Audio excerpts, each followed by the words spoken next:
시작했나요? 아직 안 들어갔나요? 잠시만요. 왜 오프라인 상태로 나오지?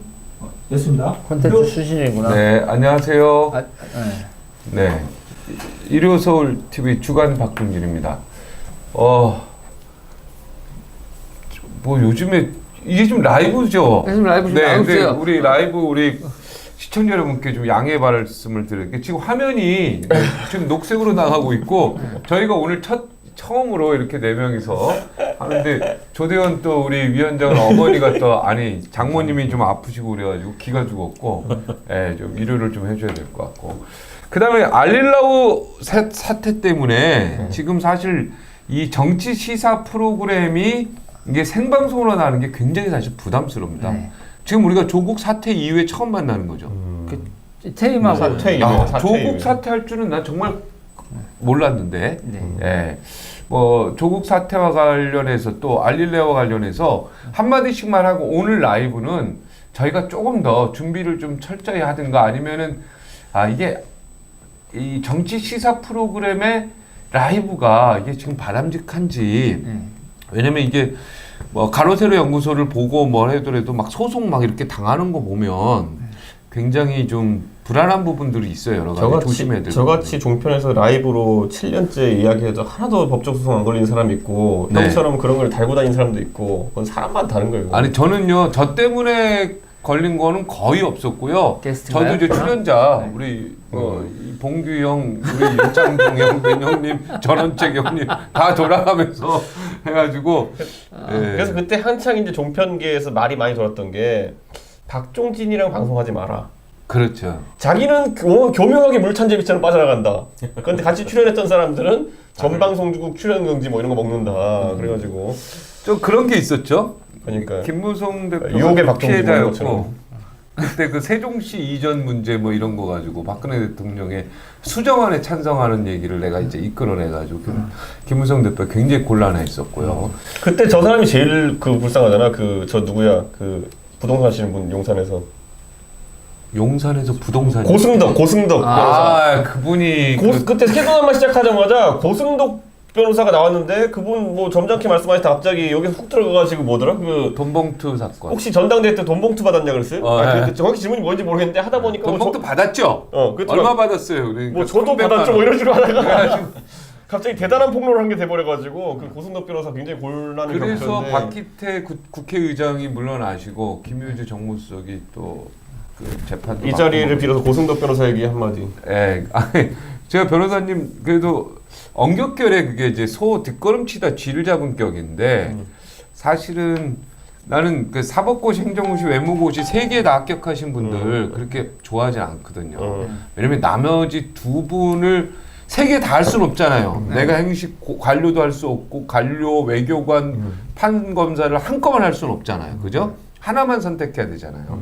그래서 두 명이 이제 폐인이 됐다. 이런 얘기를 왜냐면 이 대학은요 떨어지면 대기 순번이 있잖아요. 근데 고시는 대기 순번이 없어요. 그러니까 진짜 폐인이 누군가 된 거예요. 공무원을 줄이는데 일조한 건 아닐까요 그러면? 공무원을 숫자 줄이는데 그러니까 공직사회가 비대해지는 걸 막은 거예요. 뭘 진지하게 생각하고 그래? 근데 이제 제 입장에서는 이제 그런 어떤 생각에서 이제 그런 대화를 하다가 갑자기 이제 사람들이 화면이 왜 이러냐 그렇잖아요. 궁금해하잖아요 보면은. 근데 이게 종진이 형이 하는 일 치고 처음부터 이 제대로 하는 톱니바퀴가 제대로 굴러가는 경우가 거의 없습니다. 모든 일이. 슈퍼챗 터졌다. 저 슈퍼챗 이거 저 혜정 씨인데 혜정 씨 너무 고맙습니다. 근데 저는 일단 이 라이브는 여기서 중단하는 걸로 해야 되겠다, 혜정 씨. 그리고 우리가 여기 네 명이 지난번에도 사실 우리가 통으로 다 보내줬지만 유재일 우리 평론가가 원했던 그 부분은 우리가 이제 빠른 스피드로 해가지고 못 보냈거든요. 만약 그게 화면에 나갔다면 큰일이었어요 사실은. 내가 이 알릴레온에 딱 보면서 그때 잘한 거예요. 제가 시작부터 이거는 편집하고 편집 이렇게 있기 때문에 정말 잘했는데 오늘은 혜정 씨 미안한데요. 여기까지만 오늘은 생방송. 저기선 촬영. 랜선 연애야? 혜정 씨 미안한데요 이렇게. 예, 그냥 볼게요 혜정 씨.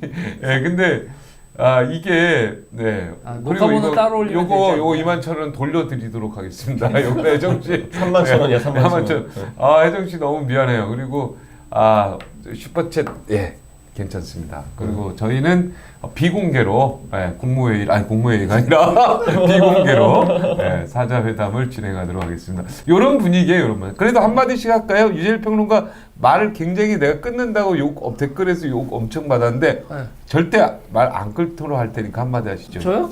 저는 그냥 세 분이 저는 오디오가 비면 안 되잖아요, 혼자 할 때. 근데 여기서는 그냥 가만히 있어도 오디오 빌 일이 없어서 너무 편한데. 그래요? 부담 없이. 그러니까 저도 적극적으로 여기 들어오지 않아요. 기본적으로 저는 여기서 계기라고 생각하니까 보수분들 얘기해서 저는 그냥 추임새만 넣으면 되니까. 그래, 아까 얘기했잖아요. 여기서 말 많이 해서 좋을 거 없어. 고소는 우리가 당하고 종진형은 빠져나가.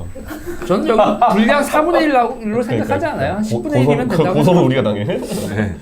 그 다음에 우리 그때 되면 또 가서 소명을 뭐라고 한 줄 알아? 방송통신위원회 그 심의위원회 가가지고 저는 질문만 했을 뿐입니다. 뭐 이러고 이제 빠져나가. 그러니까 안 돼 이래서. 안 돼. 하여튼 우리 이준석 최고위원은 굉장히 천재입니다. 그건 확실하고 그리고 여기는 약간 심리학을 또 전공한 것 같아. 황상민 교수야 내가. 너무 심리를 잘 알아. 우리 조대현 우리 위원장 우리 시청자 여러분께 라이브니까 요거 인사하고 비공개로 돌리겠습니다. 그 댓글에 보면 조대훈이가 실력도 제일 없으면서 박종진한테 안 잘리려고 형님 하면서 이런다는데 우리 어머니도 본 모양이야 시골에서. 그래서 야 거기 나가지 마라. 왜 그 똑똑한 사람들 때문에 네가 끼어가. 그 시골에서 봤을 때 나도 똑똑했거든. 근데 이 서울에 오니까 뭐 이게 미국까지 이래 오니까 아들이 너무 안 돼 보이는 거야. 그래서 내가 뭐라고 했냐면 엄마 그 컨셉이야. 실은 내가 그게 종균형보다 내가 똑똑해. 내가 그랬거든. 맞아. 그래서 어머니 똑똑합니다, 어머니. 너무 상처받지 마세요. 조대현 위원장 똑똑합니다. 정말 똑똑하고. 그리고 여기는 어떻게 보면은 지금 막 그 뇌세포나 이게 막 엄청 돌아갈 때 아닙니까? 형은 안 돌아가요? 저는 이제 조금씩 멈칫하는 때가 같은 있어요. 세대라며. 같은 세대. 이 세대들하고 어떻게 얘기해 우리가? 그래. 저는 뭐 비슷하게 보여가지고. 잠깐만 뭐 떨어졌다. 종진형 갈수록 머리가 하얘지고 있는 게 내가 옆에 바로 보이거든. 그래. 이제 저기 차세대 참 그 얘기해줘. 차세대 리더 1위? 그걸 지금 하면 안 되지. 그럼 뭔 소리야? 나는 발표도 안 됐는데 지금 다른 내가 얘기해줄게. 다른데 연봉 1위인데. 내가 화장실에 앉아있는데 갑자기 모르는 번호로 기자가 번호가 전화가 왔어. 그래서 딱 받았더니만 아니 뭐 차세대 뭐 뽑혔다는 거야 내가. 그래서 조대현 그래서 위원장이? 저는 예전에도 몇 번 그런 게 다른 단체 있을 때 그래가지고 뭐 $300, $500 이런 임명사전 올려주겠다고 그래서 제가 이제 뭐라고 했냐면 저는 원래부터 돈이 없어서 그런 거 안 하는데요 이랬더니만 그 신문사 기자가 나한테 진짜 섭섭하다. 이거 얼마나 공신력 있는 건데 딱 그래야겠거든. 그러니까 이준석 씨하고 옆에 딱 있다가 나보고 하는 말이 그럼 몇 등 했어요? 딱 물어. 몰라 내가 그런 걸 안 하. 나는 그런 거 모르니까. 근데 딱 하는 말이 뭐냐면 나보고 그게 1등이 난데 이러는 거야. 되게 재수없게 들리겠다. 그렇지. 그래서 내가 우리 전략방에 방금 올렸어. 이준석 그 얘기하면서 내가 1등인데 이런다니까 딱 나와. 그냥 귀엽게 봐줘 이랬는데. 아니 그 언제 기사화돼요 그러면? 모르죠 나도. 모르죠. 나 아직 그런 전화 못 받아가지고. 형님은 대상이 아니야. 만 50세 미만. 알겠습니다. 형님은 차세대 유튜버. 차세대 유튜버 순위. 유튜버 중에는 나이가 좀 젊은 편인가? 차세대 유튜버 순위. 글쎄요, 나 잘 모르겠어요. 전 제 나이도 잘 모르니까. 자, 우리 유재일 평론가 한번 우리 시청자 여러분께 인사. 일단 지금 슈퍼챗 2개가 제가 막 말 끊고 이런 거 없었죠, 사실은. 지금도 끊었나? 슈퍼챗 하지 마세요. 슈퍼챗 하지 마세요. 이거 다 돌려줘야 돼. 지금 슈퍼챗 2개가 다 제 구독자들인데 감사합니다. 야. 여기 와서 기죽지 말라고 보내주시는 것 같아요. 근데 저 돈 한 푼도 우리한테 안 들어오는데. 그렇죠. 이제 이거는 회사로 들어야죠. 저랑도 관계 없습니다.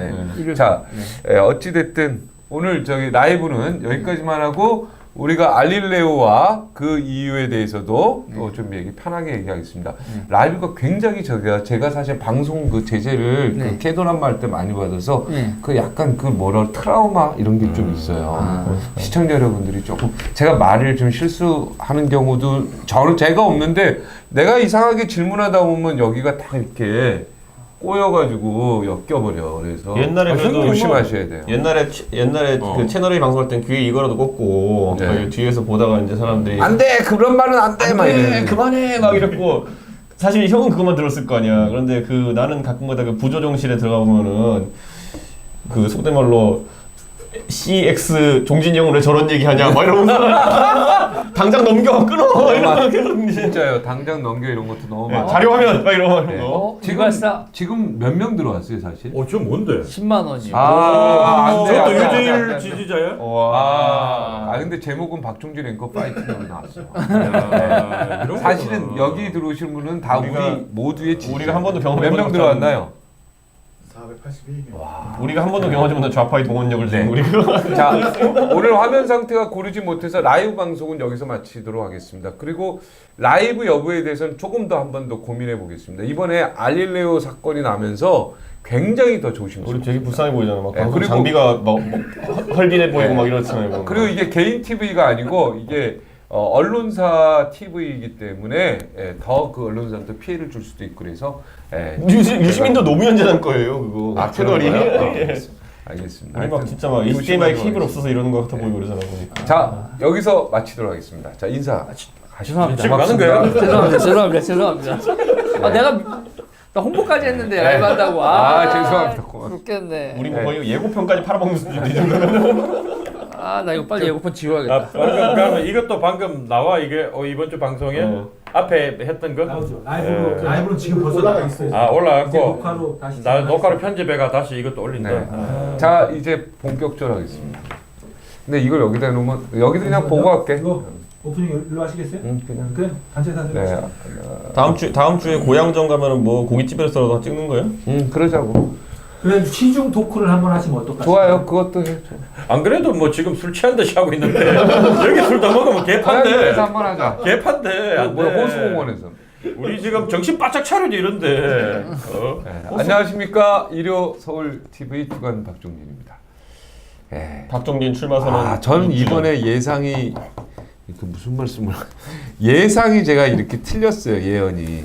저는 윤석열 총장이 그만둘 거라고 얘기를 했었는데 조국 법무부 장관이 사퇴를 했습니다. 그 이후에 오늘 첫 방송이기 때문에 그 이야기를 좀 해야 될 것 같고 하지만 이 조국 사퇴 이후에 계속 조국 장관 이야기가 계속 나오고 있어요. 그래서 그런 것들이 좀 가슴이 아픈 게 아니라 좀 답답한 부분이 있고 또 여기 알릴레오에서 유시민 전 장관이 굉장히 지금 곤란에 빠져 있죠. 네. 그 제목이 뭡니까? KBS 여기자 성희롱 사건입니까? 뭡니까? 아니죠. 그게 아니라 KBS 여기자 성희롱 사건인데 사실 본질은 그러니까 그 같이 출연한 기자분이 네네. 그분이 모 언론사 법조팀장인데 그분이 아주경제 그런데 그분이 검찰에 있는 검사들이 뭐 특정 여기자의 뭐 예를 들어 뭐 뭐라고 표현해야 될까요? 뭐 굉장히 호감을 가져가지고 정보를 유출한다는 취지로 유출할 수도 있다. 뭐 약간 이런 그런 식으로 식으로 이제 얘기를 했는데 그게 사실 양쪽으로 모욕이죠. 그 해당 기자는 뭐 저도 몇 번 취재를 잘 아십니까? 취재 받아본 적이 있는데 이름을 밝힐 수는 없죠. 이름 다 밝히긴 나왔어요. 했는데 다 나왔어. 그래도 밝히지 마세요. 근데 이제 그 예전에 사회부 있을 때 저도 한번 취재 받아본 적 있고 제 교육봉사단체가 그리고 그 뒤에도 여러 번 한 적이 있는데 그 기자가 취재력이 좋아요. 객관적으로 볼 때 그러니까 그 기자가 과거에 종편사에 있었는데 그 종편사에서도 단독을 굉장히 많이 했고 소위 우리가 말하는 국정농단 사태 때도 그 기자가 단독을 굉장히 많이 했거든요. 그때 TV조선이 한창 이제 박근혜 정부에 대해서 맹렬하게 취재할 때 에이스라고 불렸던 분인데 그분은 그러니까 그 취재력들로도 인정받는 분이에요. 근데 거기에다 대고 이번에 뭐 이런 취재를 하는 과정에서 뭐 그냥 호감을 사서 그렇다 이렇게 하는 거는 기자의 어쨌든 그 노력에 대한 모독이기도 하고요. 첫째로는 두 있을 번째로 수가 없죠. 그거는. 두 번째로는 검찰 입장에서도 황당할 굉장히 거 폄하하는 아닙니까? 거 아닙니까? 그게? 검찰 입장에서도 황당할 거 아닙니까? 우리가 뭐 그런 조직이냐 뭐 이런 식으로 이렇게 하는 건데 저는 굳이 말하면은 뭐 그거 듣고도 부적절한 모르는 사람도 그렇고 그 말하는 사람도 참 그렇고 예전에 정진영도 그러진 않았는데 제가 왜요? 근데 이제는 뭐 여성, 남성 이런 단어 쓸 때 굉장히 조심해야 될 것 같다는 생각이 들어요. 그러니까 특히 뭐 예쁘다, 안 예쁘다 이런 얘기할 땐 정말 더 그게 이제 조심해요. 외모 평가라고 하잖아요. 네, 지금은. 외모 평가에서는 안 될 것 같다. 근데 뭐 라이브 방송을 하고 이러다 보면은 불가피한 어떤 실수할 실수들이 때가 나올 수 있지만은 그때 정정이 되면은 괜찮거든요. 그래도 제가 봤을 때는. 근데 그 팀은 필터링이 안 됐죠. 필터링이 안 됐다. 지금 이게 라이브가 아니죠. 아니에요. 근데 우리 지난번에 그 국회에서 했던 거 통으로 나왔거든요. 네. 반응이 뜨거웠어요. 네. 통으로 나가는 게. 예, 근데 댓글에서 저랑 이준석 최고위원이 욕을 많이 먹었죠. 너희 둘이서만 방송하냐? 야, 조대현 위원장하고 유재일 평론가한테 좀 말 좀 하게 해라. 그래서 오늘부터는 좀 이 두 분에게 좀 이야기할 땐 제가 끊지 않고 나는 기대를 안 해. 편집을 잘하는데. 예. 어때요? 오늘 알릴레오 그 사건 보면서 지금 여기저 앞에까지 나서고 있죠? 저는 네. 뭐 그 알릴레오라는 그 유튜브 방송의 정체에 대해서 이번에 유시민 씨가 굉장히 무리수를 많이 둔 게 처음에 동양대 총장한테 뭐 전화 걸었을 때는 내가 언론인이다 이렇게 했잖아요. 근데 언론인이랑 취재한 거 비슷하게 이렇게 얘기했잖아요. 근데 언론인이라면 언론인의 잣대로 이제 평가를 받아야 되는 것인데 그 기준에도 이번엔 부합하지 못했고 제가 봤을 때 그냥 공정 보도도 아니었고 둘째로는 기자 윤리라는 측면에 있어도 뭐 문제가 됐고 저는 만약에 본인이 언론인이라고 진짜 선언했으면은 유시민 씨가 가장 먼저 지적한 게 그거잖아요. 예를 들어 뭐 한 10가지 물어봐가지고 왜 너희들이 마음에 드는 한 5-6가지만 보도했냐 이거잖아요. 근데 그거는 언론이 기본적으로 이렇게 할 수밖에 없어요.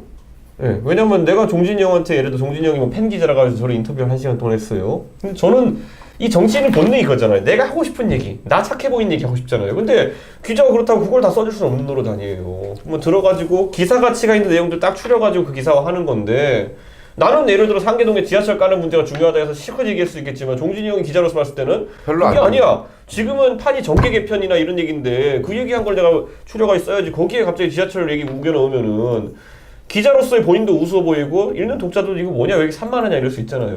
그러니까 그런 맥락에서 당연히 편집권이라는 게 인정받는 건데 그것 때문에 니네가 조작한 거 아니야 이런 식으로 나오고 알고 봤더니만 자기들도 예? 분리할 수 있는 발언은 편집해서 방송했으면서 그러니까 저는 기자인 척 하려다 이번 판에는 좀 약간 좀 고생했다. 그리고 망신당했다. 아, 그러니까 유시민 이사장이 기자인 척 하려다가 망신당했다. 아니, 기자인 것도 제 생각에 변명이었죠. 그러니까 동양대 총장한테 왜 전화했냐 그러니까 정치인으로서 전화했으면은 협박이잖아요. 언론인으로. 노무현 재단 이사장으로서 전화해서도 말도 안 되는 이건 압박이고 협박이니까 그냥 유튜브 방송하는 언론인으로서 아유, 취재하려고 했다라고 둘러댔던 건데 왜 그런 약간 좀 사람이 실수할 수 있거든요. 오버한 거죠. 예, 실수했을 때 그냥 실수했다라고 얘기해야 돼요. 잘못했다고 얘기해야 되는데 그 실수가 아니라 끝까지 고집하고 밀고 나가는 거 이건 난 근데 그러다 보니까 계속 오바가 돼요. 이거 같은 경우에 바로 두 분 다 법조팀장님하고 유시민 이사장도 두 분 다 바로 사과문을 올렸죠. 공격적으로 사과를 했는데 그건 잘했는데요. 네. 저는 이게 왜 오버해서 지금 유시민 이사장 발언은 유시민 이사장이 한 게 아니잖아요. 그러니까 아주경제 법조팀장님이 오버를 하신 건데 저는 이거 오버를 왜 했을까? 그걸 하는데 이분이 아주경제에 스카웃된 동기가 뭐였을까 생각을 하면 법조풀에 아주경제가 안 들어가 있더만요. 기자라는 그 풀에. 그러면 결국 이분 경력 많고 여기저기 옮겨셨던 분이 이분 경력을 통해서 거기로 들어가는 게 목적이 아니었을까? 이분을 스카우트한, 아주경제에서 스카우트한 목적은, 그렇다면 이분은 그걸 들어가는 그거에서 그 동아줄로 유시민 이사장하고의 관계도 영업이었을 것이다. 라고 저는 추정을 하는 거죠. 그리고 오버하다가 그쪽에 원하는 걸로 유시민 이사장이 원하는 메시지가 있었잖아요. 그 원하는 메시지를 주기 위해서 오버하다가 사고가 난 거다. 저는 그렇게 보는 거죠. 그래도 이분도 대단한 건 유시민 이사장하고 친하니까 거기까지 출연한 거 아니겠습니까? 네, 그런데 이제 그분의 회사에서 그분의 목적은 법조 출입을 하는 건 법조 출입하는 게 쉽지 않습니다. 굉장히 어렵습니다. 그게 벽이 단단합니다. 기자단 벽이. 그러니까요. 그런데 사실 그 법조 취재하는 그 관행에 대해서도 이번에 유시민 씨가 공격을 많이 했거든요.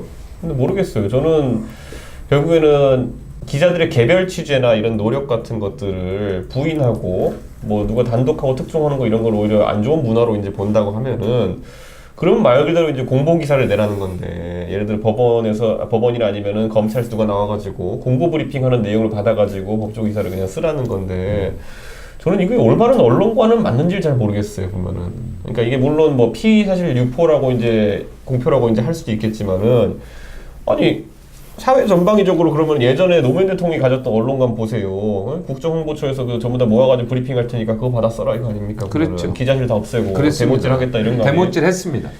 그러니까 그러니까 뭐 대모질 했어요. 그 당시에 제가 출입기 전에. 그러니까 그 언론관이 앞으로 그러면 우리가 생각하는 언론 미래상이냐를 봤을 때 저는 글쎄요. 그랬으면 예를 들어 박근혜 대통령 때 국정농단 보도를 할 수 있었을까? 박근혜 대통령이 나와가지고 국정홍보처가 있었다면 뭐라 그랬겠어요? 의혹은 사실이 아닙니다. 끝. 이랬으면 그렇게 받아 써야 된다는 얘기냐. 그러니까 유시민 이사장 같은 경우 공개적으로 그러는데 자기는 어용지식인 이 정부의 어용지식인 어용 언론 이걸 그냥 공개적으로 표방을 하는데 아 그런 말 본인 했어요. 그렇게 얘기를 해요. 자기는 어용이다. 아. 이 문재인 정부의 어용이다. 그럼 방송하면 안 되죠. 그런데 저는 거기서 이제 그런 게 아주경제 이번 팀장님한테도 그런 건 유시민 이사장은 그렇다고 해도 본인은 언론이잖아요. 그리고 이제 이거에서 이 정부 들어서 많은 부분에서 발생하는 문제가 그렇게 됐었던 사람이 만약에 여기서 이 기자풀에 딱 들어가 버리면 점령군처럼 보인다는 거예요. 딴 사람들이. 그래서 이 권력이 있는 동안만 참아주고 권력이 빠지면 이 정부의 끝에 가면 이 점령군처럼 이렇게 파견돼 위에서 이렇게 내려왔었던 그 모든 행태들에 대해서 사방팔방에서 불만이 터져 나올 거라고 저는 그렇게 보는 거죠. 하면 안 되는 행태들을 너무 많이 한다. 이런 점령군과 같은 행태를. 그리고 이것도 이 사태도 아주경제팀장이 이렇게 그 법조팀장이 보여줬던 이 모습도 이 정부와 유착해서 자기네들이 어떤 거를 하는 동아줄로 들어가서 그쪽에서 점령군처럼 행동하는 그 모습의 하나의 모습이다. 그래서 이거 기자들이 누가 좋아하겠어요. 그렇죠. 지금 저렇게 말을 하고 기자들 다 여기자들 뭐 기자들 검사들 다 똥 만들면서 자기네들 그 메시지를 만드는 원하는 메시지를 만드는 거 이거는 적을 만들어도 너무 많이 만든다. 저는 그리고 이제 보면은 다 결국에는 얘기 끝난 거죠. 네. 끊지 저는 않았습니다. 그러니까 이게 뭐 누구를 저격하기 위해서 하는 말은 아니고요. 이번 정부 들어가지고 이 소위 말하는 형님도 잘 아시겠지만 소위 말하는 종편 변호사들의 그 편향성이라 될까요? 아니면은 그 논조라는 것이 굉장히 관리가 되고 있어요 지금. 그다음에 저도 왜냐하면 8년째 방송을 같이 하던 형님들이고 뭐 누님들이고 아니면 뭐 동생들이고 하던 사람들인데 가장 놀랐던 건 뭐냐면 이번 정부의 특징이 뭐냐면은 그 종편 변호사들이 방송의 전방위 배치되고 있어요. 왜냐하면 종편 변호사들은 종편에서의 기자들이나 친정부 성향에 그렇죠. 기자나 아니면은 뭐 정치인들과 다르게 변호사라는 살짝 중립지대에 있는 것 같은 느낌을 주면서 방송에 투입되는데 이분들 보면은 최근에 굉장히 편향적인 특히 조국 사태에서 드러난 거로는 굉장히 편향적인 발언, 편향적인 진행들을 많이 했었거든요. 저는 이 부분에 대해서 한번 방송계에서 뭐 그 판단을 내려야 될 것이 저 같으면 누가 봐도 저는 보수 성향을 가졌고 당적은 바른미래당이고 저는 뭐 제 이력이라는 게 딱 드러나 있잖아요. 네. 그런데 이번에 보면은 그 딱 방송에 많이 나오는 사람 중에서 변호사로 나오시는 분들 같은 경우에는 자기들끼리 제가 알기로는 단톡방도 있어요. 자기네들끼리 네, 단톡방도 있고 해가지고 이번 사안에서 굉장히 편향적인 발언들 많이 했던 분들이 있는데 뭐 제가 누구 저격하고 이러고 싶지는 않지만은 좀 이제는 그런 어떤 정권 차원에서 좀 관리하는 느낌이 드는 그런 방송을 안 했으면 좋겠습니다. 권력에 붙어서. 그러니까요. 저는 그런 근데 그 변호사들 중에서도 또 어떤 야권 성향의 변호사도 있긴 있지 않습니까? 좀? 아니죠. 그런 분들은 사실 안 나옵니까? 종편에? 안 나오는 경우가 요즘 많고 무엇보다도 이런 거예요. 예를 들어 저거 출마 이력이라든지 아니면 예전에 당적을 가졌던 이력이 있는 분들 같은 경우에는 정치 성향이 있죠. 그 우리가 소위 말하는 그런 사람들은 야당 출신목으로 나오지 그냥 사건을 중립적으로 전달할 것 같은 변호사 몫으로 나오지가 않아요. 그런데 오히려 변호사 몫으로 나오는 분들 중에서 그런 분들이 아주 강한 단파성을 보이는 분들이 있어가지고 저는 그거는 굉장히 안 좋은 모습. 그리고 변호사한테 정치 문제라든가 그러니까 법에 관련해서 질문을 해서 답하는 건 좋고 패널로 거기에 관련돼서 나오는 건 좋은데 변호사를 무슨 정치 무슨 심리야 온갖 거를 다 해서 거기에 나오는 건 좀 안 맞지 않나 이런. 아니 저는 변호사가 나오는 것 자체는 문제가 없어요. 그런데 와가지고 그 중립적인 위치가 아니라 결국에는 하나의 여당 패널 위치로 가는 거는 글쎄요 저는 이거 나중에 정부 끝나고 나면은 굉장히 지적받을 만한 사안이다. 특히 이번에 조국 사태에서 굉장히 뭐 이런 표현이 적절할지 모르겠지만 총동원 됐습니다. 아, 그랬습니다. 총동원됐습니다. 종편에. 예, 제가 제가 8년 동안 방송 같이 하던 분들인데도 불구하고 최근에는 불편할 정도로까지 그 조국 편을 들었군요. 조국 편이 아니라 그 논리도 있잖아요. 제가 같이 방송 많이 해보니까 저 형님이 야 어디서 주워 들어온 거 갖고 얘기하는 거나랑 그냥 평소 하던 얘기를 하는 거 느낌이 있잖아요. 이번에는 좀 오버해서 뭘 합니까? 씌인 것처럼 무조건 그렇게 들어가는 편을 사람이 있어요. 들었다. 예, 저는 그건 예. 상당히 지금 이제 사태가 끝났으니까 제가 얘기하는 건데 네. 굉장히 안 좋은 모습이었다고 생각합니다. 내년 4월에 종편이 인허가가 있어요. 알고 있어요. 그래서 네. 지금 그래서 사실은 굉장히 신경이 곤두서 있죠. 우리 조대현 위원장도 한마디 해야죠. 그래도 아니 너무 오늘 침묵을 지키는데. 그 입 다물고 있으면 언제 한번 시켜주나 내가 한번 시험해 보겠죠. 그냥 껴들어도 돼요. 형님이 옛날에는 내 쪽을 바라보고 이렇게 초창기에는 막 이랬거든. 그런데 요즘은 아예 이쪽을 딱 가가지고 둘이 친한 척만 해. 아, 이것도 좀 문제야 이게 계보잖아 계보. 근데 사실 나는 방송에서 내가 이준석 계보죠. 그러니까 내 밑에 박종진 계보의 아니, 나는 이준석 계보 나는 박종진이야. 형님 계본 줄 박종진 퀴즈인 줄 알았거든. 네. 아까 전에 얘기 들어보니까 내가 박종진 키웠지 이렇게.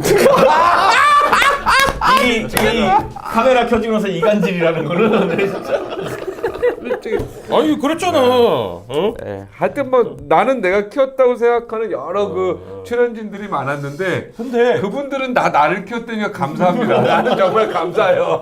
너 진짜 그런 말 한 줄 알겠다 그거 보면. 근데 형님이 키웠다 그러면 좀 매칭이 안 돼. 근데 이준석이 키워줬다 그러면 좀 매칭이 돼. 아니 근데 종진이 형이 처음에 내가 그 정치 시작하자마자 이틀째인가 3일째인가 그때 나는 이름도 처음 들어본 채널A라는 신생 방송사에서 그 쾌도난마라는 방송에 초대를 한다는 거예요. 그래가지고 그런 방송도 있나 해가지고 뭐 하시는 분이에요 진행자 그랬더니 박종진 씨라고 그 기자 하시던 분이라고 그래가지고 아 그래요? 그래가지고 그냥 뭐지 하고 나가봤는데 방송이 너무 재밌는 거야.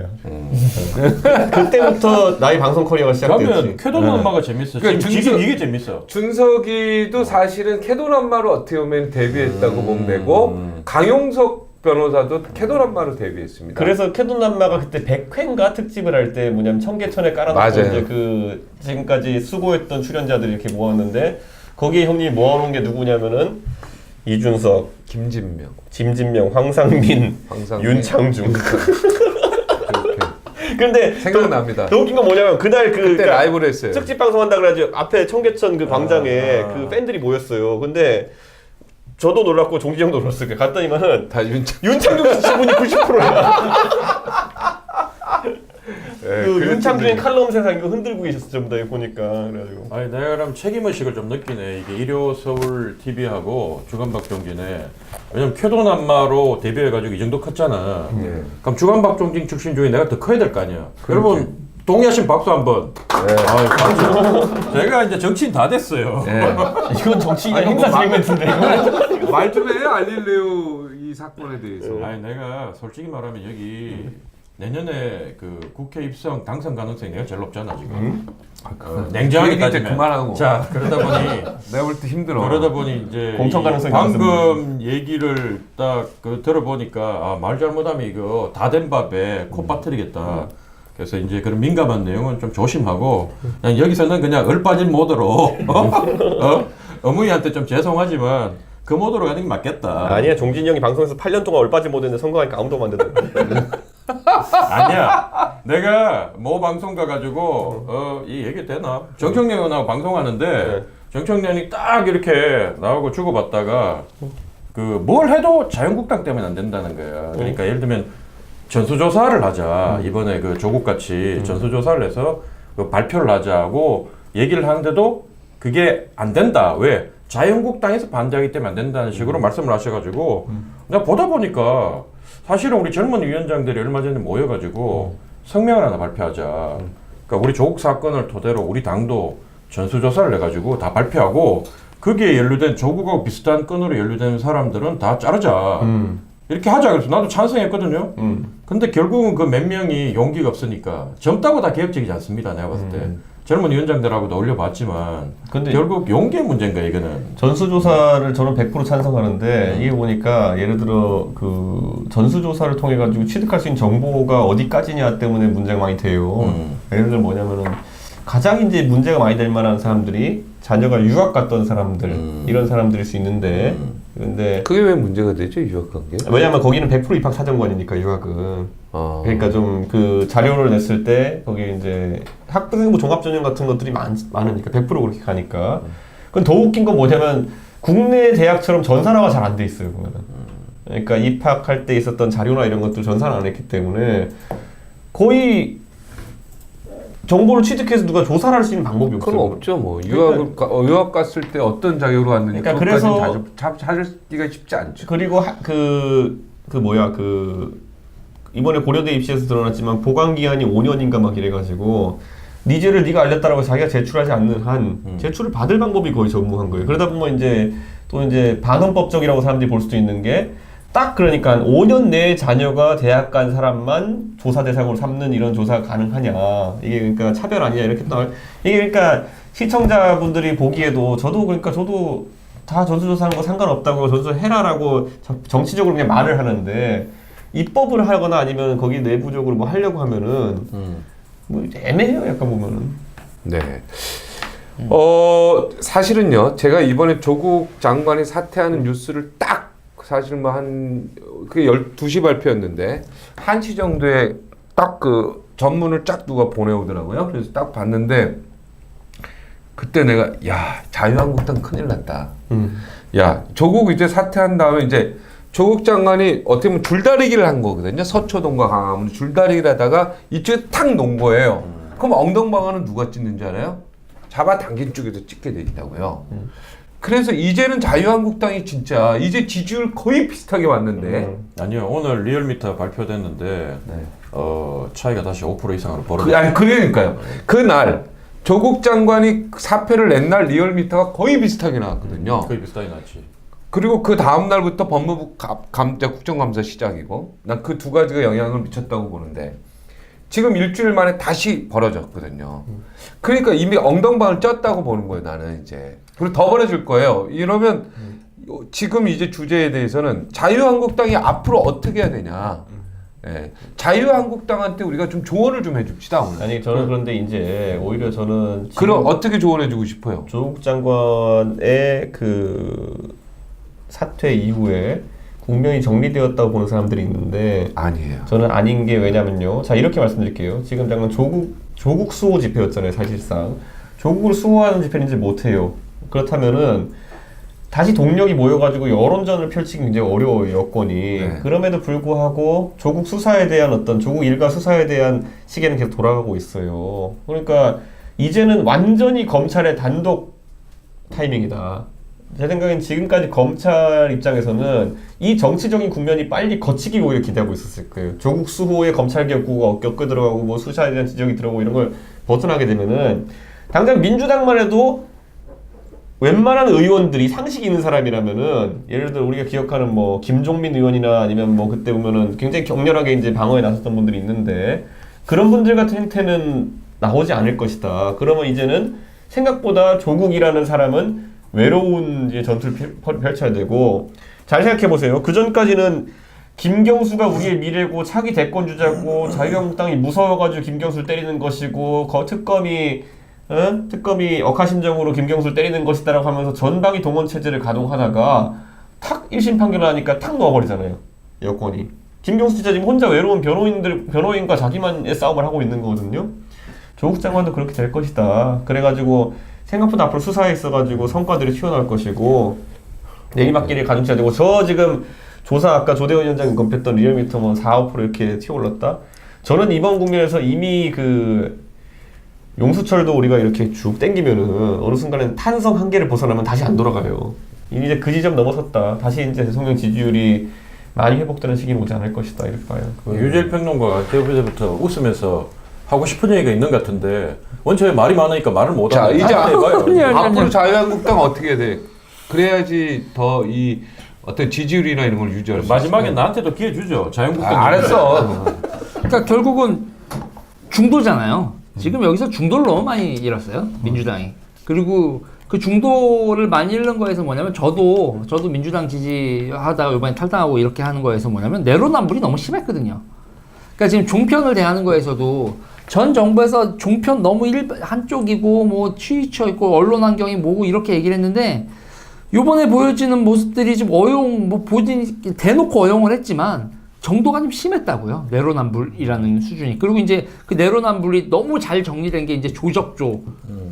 조국의 적은 조국이다. 그래서 조국 장관의 옛날에 그 트위터들이 그냥 딱 이게 내로남불의 전형이다라는 걸 정리가 딱 되어 있단 말이죠. 기막혔어요. 기막혔어요. 그거. 그래서 이제 뭐 거의 뭐 조덕경 뭐 이런 뭐 이렇게 조만대장경 조만대장 본인이 한 행동들이 본인이 답을 다 써놓은 거였어요 과거에. 그러니까요. 그러니까 이 중도층을 이탈한 사람들이 그렇다고 이제 자유한국당으로 끌어들일 수 있는 동력이 있느냐? 네. 일단은 황교안 대표가 그거 뭐죠? 민부론 뭐 강연한다고 하신다고 이렇게 스케줄 잡던데 그거 아무도 관심이 없거든요. 네. 지금 이게 언론 환경에서도 그러니까 자한당은 중도를 잡을 수 있는 방법을 아이디어를 내놔야 될 거예요. 지금과 같은 식으로 하면 중도 갈까요? 아니지. 저는 자유한국당이 얘기 다 끝났죠. 네. 제가 옛날에 노예로제 걸리지 마세요. 제가 옛날에 한나라당의 비상대책위원으로 제가 처음 시작했어요. 그리고 나서 한 달 있다가 한나라당 비상대책위원이 아니라 이제 새누리당 비상대책위원이 됐죠. 네. 그때 바로 이제 돈봉투 사건이 터지고 막. 그게 왜 끼어들어요 여기서. 근데 어쨌든 그때 쾌도란마. 네, 근데 제 얘기 뭐냐면은 예전에 신한국당이 한나라당으로 가고 한나라당이 새누리당으로 가고 이런 전환이라는 게 선거를 앞두고 자유한국당으로 새누리당이 바뀌고 이거 선거를 앞두고는 이 당은 당명 바꾸기와 약간 재창당 느낌 나는 행동은 계속합니다. 그러니까 저는 기본으로 이제 선거를 앞두고 12월이 되면은 이제 경기국이 끝나고 나면은 그때 한 타이밍 뜹니다. 자유한국당 내부에서도 구성원들이 논의를 할 게 뭐냐면은 자 이제 당명 바꾸고 재창당 한번 하고 요런 타이밍이 온다 라고 했을 때 거기서 변수는 그겁니다. 소위 말하는 빅텐트 치느냐, 우리 공화당이 뭐 다 끌어가지고 빅텐트 치느냐 아니면 우리끼리 뭐 해가지고 되느냐라는 건데 그때 면밀히 여론을 살필 거예요. 그때 우리끼리 해서 뭐 되겠다 싶으면 우리끼리 하겠다 나갔을 것인데 저는 그 카드 중에 하나가 홍정욱 전 의원이었다 봐요. 네. 네, 그 카드 중에 하나가 황교안 대표 입장에서도 본인이 어쨌든 당을 지금까지 뭐 홍준표 대표 시절이나 아니면 김병준 비대위원장 시절에 비해 가지고는 뭐 큰 실수 없이 무난하게 이끌어온 건 사실이거든요. 그렇기 때문에 그 공적을 인정받으면서 대신 본인의 대권 가도는 더 탄탄하게 가져갈 수 있으려면은 사심 없는 사람처럼 보이는 것도 방법이에요. 그래서 그때 뭐 하나 아이콘을 띄울 것이다라는 생각했는데 홍정우 의원 카드가 약간 지금 불투명해지면서 저는 뭐 다른 거 찾고 있다 지금 이런 얘기도 들었어요. 이준석입니까? 아니라니까. 저는 아니에요. 저는 아닌데 저는 그렇게 해도 안 해요. 그런데 그 기획이 성공한다면 유재일 씨가 말했던 중도층 문제가 해결될 수도 있는 것이고 홍정우가 아니면 누굽니까? 저는 기업인 중에서도 한 명 이야기 들은 사람이 있고 누굽니까? 얘기 안 해요.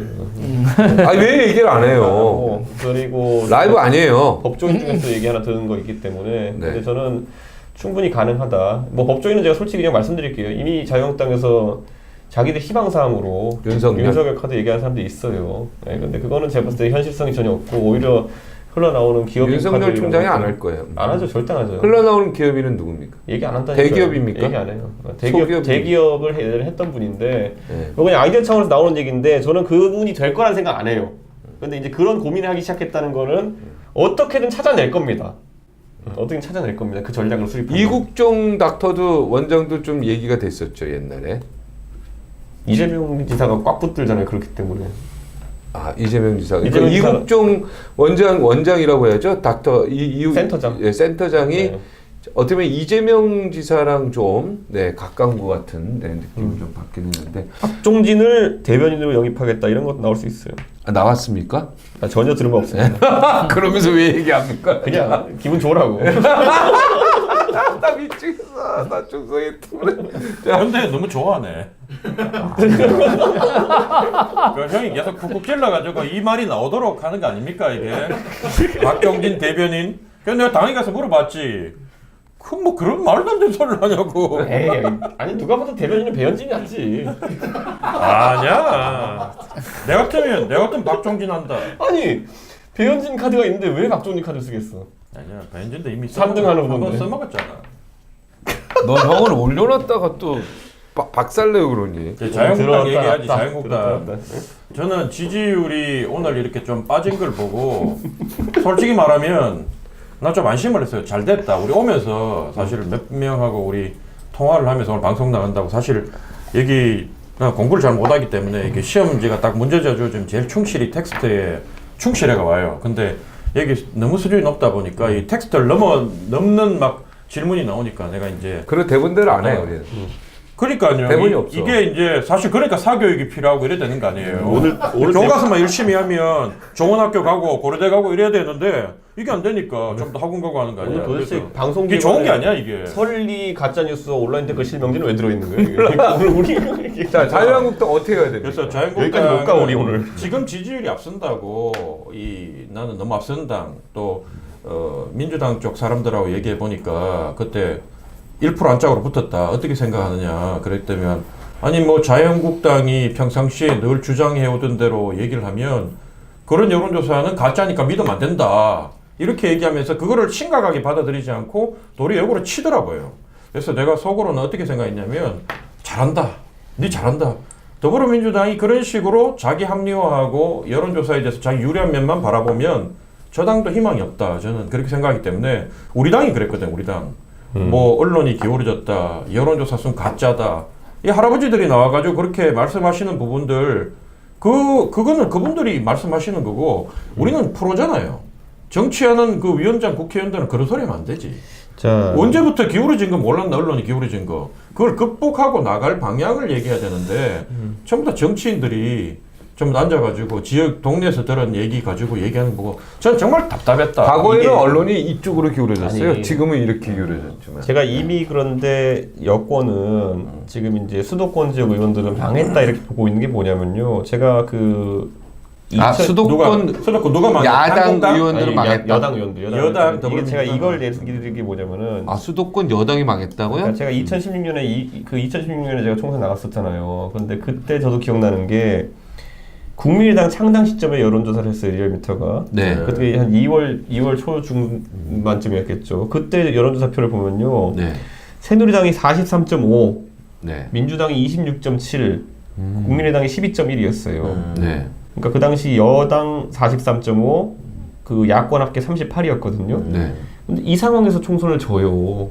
그러니까 제가 얘기한 게 뭐냐면은 자 중도라는 층은 기본적으로 나중에 야권으로 표가 조금씩 쏠리게 돼 있어요. 그게 보수 진보 이렇게 나눠 쏠리는 게 아니라 야권으로 쏠리게 돼 있어요. 중도라는 층은 그렇기 때문에 저는 지금 저기 35.3, 34.4 저기다 바른미래당 5까지 해가지고 75, 정의당까지 80 정도면 20%가 실제 무당층인데 저기서 바른미래당 몇 프로입니까? 5% 정도 될 거예요 아마. 아, 1% 그러니까 떨어졌고. 정의당이랑 바른미래당 50 갖고 있으면은 저기 한 80 정도는 이미 결정된 사람들이고요. 네. 대신 나머지 20%가 어디에 쏠릴까를 보면은 야권 성향이 굉장히 셀 거예요. 그건 어쩔 수 없는 게 오늘 이제 문재인 정부가 어느 정도로까지 수세적으로 나가기 시작했냐면은 최근에 나왔던 기사 중에 전 제일 황당했던 게 뭐냐면은 그 문재인 대통령이 최저임금 올린 거 아니다.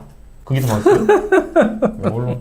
문재인 대통령이 최저임금 올린 거 아니다. 그 기사에서 내가 뭘 씨나라 까먹은 소리라고 있나 봤더니만은 누가 올린 겁니까? 전 정부 위원들이 많았다. 최저임금 산정하는 위원들이 전 정부에서 임명한 사람들이 많았다 이런 거예요. 아. 근데 이게 우리가 무슨 씨나라 까먹은 소리라고 앉아 있는 게 이게 황당하네요. 최저임금 결정위원회에 있는 분이 뭐 자기 소신이 다 있겠지만은 어쨌든 정부 방향대로 결정하는 거예요. 그런데 거기다 대고 지금 와가지고 이제 다 부정하잖아. 최저임금도 우리가 한 거 아니고 52시간도 뭐 우려하는 분들이 있어 재검토하겠다. 뭐 이게 경제 정책이 있어가지고 전방위 후퇴를 지금 하기 시작하는 거거든요. 저는 이거 원래 경제 상황이 있어가지고 이거는 그냥 가게를 봐도 그렇고요, 기업도 그렇고요. 겨울이 제일 춥습니다. 경제적으로. 지금 여러분이 느끼고 있는 경제적 한기라는 거는 겨울이 되면은 거의 팬티 한 장 입고 진짜 광야로 나가는 느낌의 추움이 이제 올 거예요. 그래서 특히 12월 내년 1월 2월 힘든다고 봐야죠. 그렇죠. 거기다 어떤 변수가 있을지 모르겠지만은 지금 당장 그 경제 성장률도 이제 2.6에서 2.0으로 내리고 더 떨어진다는 이야기 아닙니까? 디플레이션 얘기가 좀 구체화되고 있죠. 그러니까 그리고 부동산 값은 치솟는다는 건 뭐냐면 부동산 값이 이렇게 미친 듯이 오른다는 건 딱 한 가지예요. 첫째, 부동산 정책에서 큰 틀을 잘못했다.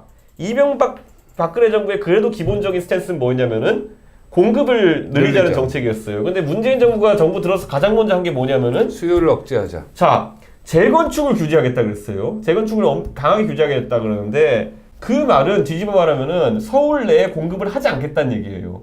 서울에 지금 다 땅에 지금 뭐 서울에 산이 있어요, 밭이 있어요, 뭐가 있어요. 지금 그린벨트가 서울 내에 많은 것도 아니고 그러면은 산은 많이 있습니다 서울에도. 그러니까 그런데 거기는 어차피 아파트 못 짓잖아요. 네. 그러니까 어차피 서울에서 주택을 공급하려고 하면은 재건축밖에 답이 없어요. 지금 재건축 개발밖에. 근데 재건축 개발 막겠다는 거는 앞으로 서울에는 더 이상 주택 공급을 하지 않겠다.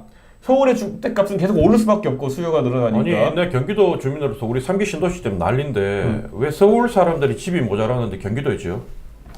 나는 그러니까 이게 우리는 어떻게 생각하냐면 아니 내 그 얘기 안 맞을게. 아니 용산 기지 있잖아요 이거 거기다가 박원순 시장이 뭐 저기 미국 센트럴파크처럼 아주 좋은 공원을 만들겠다 세계적인 공원을 만들겠다 하는데 안 그래도 이미 지금 경기도하고 서울하고는 삶의 질의 격차가 너무 커졌어. 오늘 제가 지하철 타고 오는데 버스 지하철 타는데 진짜 오도환 기자가 뭐 자꾸 이렇게 차가 너무 막힌다니까 대중교통을 한번 이용하라. 그래서 처음으로 이용해봤어요. 이까지 오면서. 나 출연료 이렇게 주더라도 안 오고 싶어. 오늘 너무 힘들었거든요. 사람이 막 이렇게 시달리고. 그러니까 이거를 사실은 저도 잘 몰랐던 거고 직장인들은 매일 겪는 거야. 그걸 우리 집 사람이 하는 말이 그렇잖아. 당신 전쟁이야. 전쟁. 그거를 당신같이 정치 건달들은 모르는 거 아니야. 맨날 그 시간 자니까. 그럼 저기 대중교통비 2만 원 더 올려드려. 근데 어쨌든 제가 드리고 싶은 말씀은 서울에 땅이 없다 그러는데 용산 같은 데 지으면 안 돼요? 한 50층, 60층짜리를 한 몇만 세대 지으면 당장 서울 집값 떨어지지 않아요? 자, 제가 거기에 대해서 이제 제가 몇만이 서울에 아니라 거기다가 60층짜리 지으면 몇십만 원. 아니 되는 그 거예요. 서울에 있어가지고 우리가 그 주택 정책을 제대로 봐야 되는 게 뭐냐면은 조국 장관의 언행으로 드러났던 그러니까 이 정부의 정책은 뭐냐면은 뭐 선이라고 좀 받아들여요. 가재붕어 개구리가 가붕개가 이제 그 꼭 승천해서 용이 안 되어도 잘 살 수 있는 세상을 만들겠다. 그 말은 뭐냐면은 자 지금 제가 지난번에 지지율표가 이상해진다 계속 이제 그 여론조사표를 보면 이상해진다 얘기했던 게 뭐냐면 원래는 서울이 우리가 뭐 옛날에 여촌야도라는 말도 있었지만은 그 굳이 뭐 경기도가 촌이라는 게 아니라 조성이 지지율 조성이 원래 서울이 더 잘 나왔어요. 그 여당이. 그리고 경기도가 이제 야당이 도농복합시 이런 게 있어서 잘 나왔던 곳이거든요. 그래서 원래 새누리당이 경기도에서 많이 강했었고 서울 오면은 민주당이 셌었는데 지금은 지지율표가 반대로 나와요. 그게 왜냐면은 문재인 정부 들어서고 나가 주택 정책을 보면 나오는 게 뭐냐면은 내가 예를 들어 결혼해가지고 뭐 내 결혼 자금 모아놓은 거랑 한 뭐 부모님이 뭘 대주는 분들은 대주고 해가지고 한 2, 3억대 전세 찾아 나가려고 해. 그러면 서울에 없잖아 이제 보면은. 그러면 이제 가분계 같은 경우에는 선택지가 평수를 줄여가지고 서울에 뭐 상계동 정도 오든지 아니면 경기도에 가든지 이거밖에 없어요. 새 집 찾아가지고. 근데 그 선택을 강요해버렸단 말이에요 지금.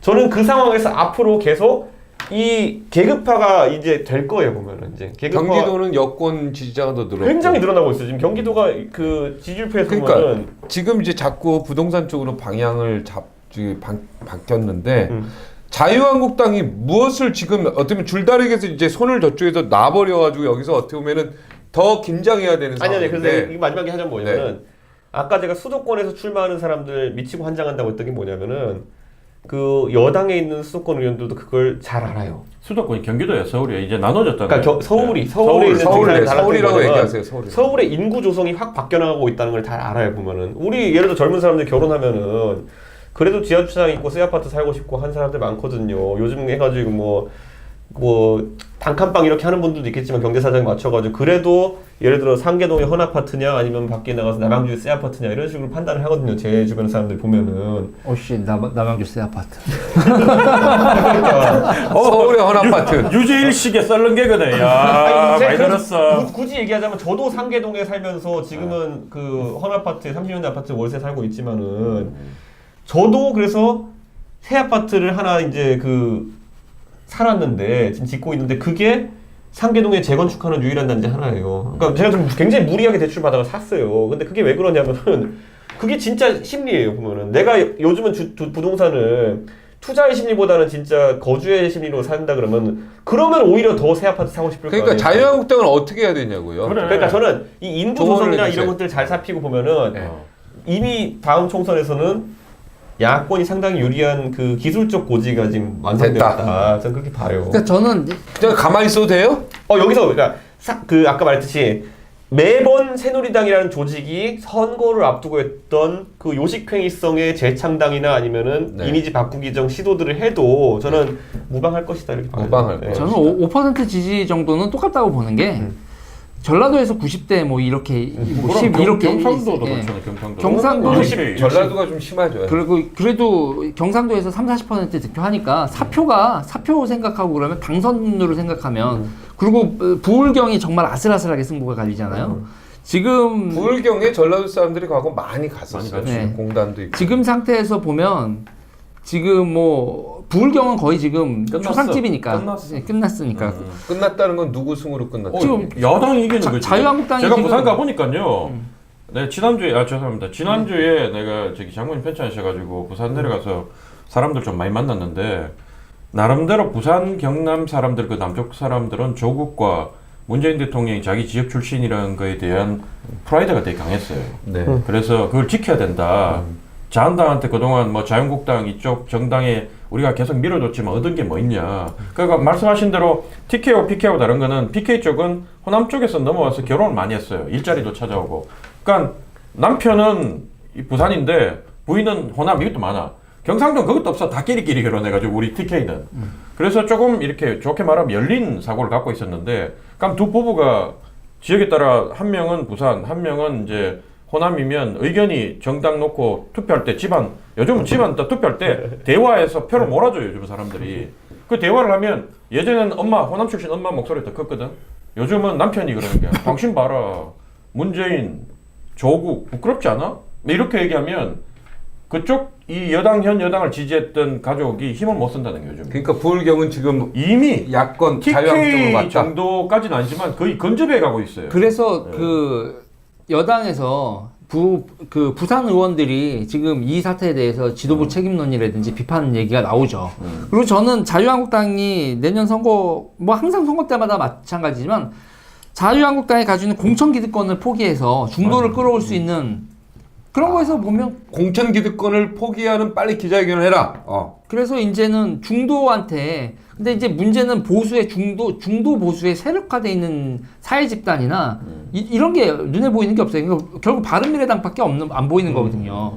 그럼 바른미래당하고 뭐 6대4 공천권을 6대4로 정도나 5대5까지 하면은 뭐 엄청 파격이고 그런 일이 벌어지진 않겠지만 현재로서 중도를 끌어올 수 있는 유일한 방법은 자유한국당이 당대당 통합을 하면서 그래서 공천을 그 지분율을 밤에당한테 엄청 주지 않는 이상 7대3 해도 되죠? 9대1 해도 9대1 해도 그러니까 됩니다. 그게 여기 최고위원입니다. 그러니까 제가 이런 말이 뭐냐면 그런 자세로 가겠다는 게 아니라 네. 바른미래당 내에서 이제 소위 말하는 유승민계나 이런 사람들 중에서 객관적으로 봤을 때 총선 출마하는 데 있어가지고 우리가 봤을 때 총선 출마 스펙을 갖추고 이제 국회의원 후보 정도 된다라고 생각하는 사람이 그 사실 인재풀이 굉장히 좁긴 좁아요. 그렇기 때문에 작죠. 7대3이니 6대4니 요구해도 그걸 채울 만한 인재풀이 없고 그러니까 이제 급하면 또 종진영 끌어오고 이렇게 해야 되는 거예요. 그러니까 그런 상황이기 때문에 그런 상황이 발생하진 않을 것 같다는 생각을 하고 제가 어제 총선 구원투수야 맨날 불려다니네. 제가 이 말 한번 얘기할게요. 제가 그저께 그 표현도 웃기네. 제가 그저께 제가 식사를 같이 한 분이 아주 놀라운 얘기를 했던 게 뭐냐면요. 전라도 선거에서도 지금 보면은 저한테 그냥 농담처럼 처음에 시작했는데 다음 선거에 자기는 이정현 의원이 무조건 당선된다고 본다 이렇게 얘기하더라고요. 왜냐면 석패로 때문에. 아니. 무소속이에요. 지금 석패로 없어 무소속. 근데 왜 이정현 의원이냐라고 얘기했더니만은 이게 있대요. 전라도도 서부와 전라 동부의 민심이 완전 다르거든요. 근데 그 말을 하더라고 보니까 여수, 순천, 광양 같은 경우에는 지금 가면 민주당 욕밖에 안 한다는 거예요.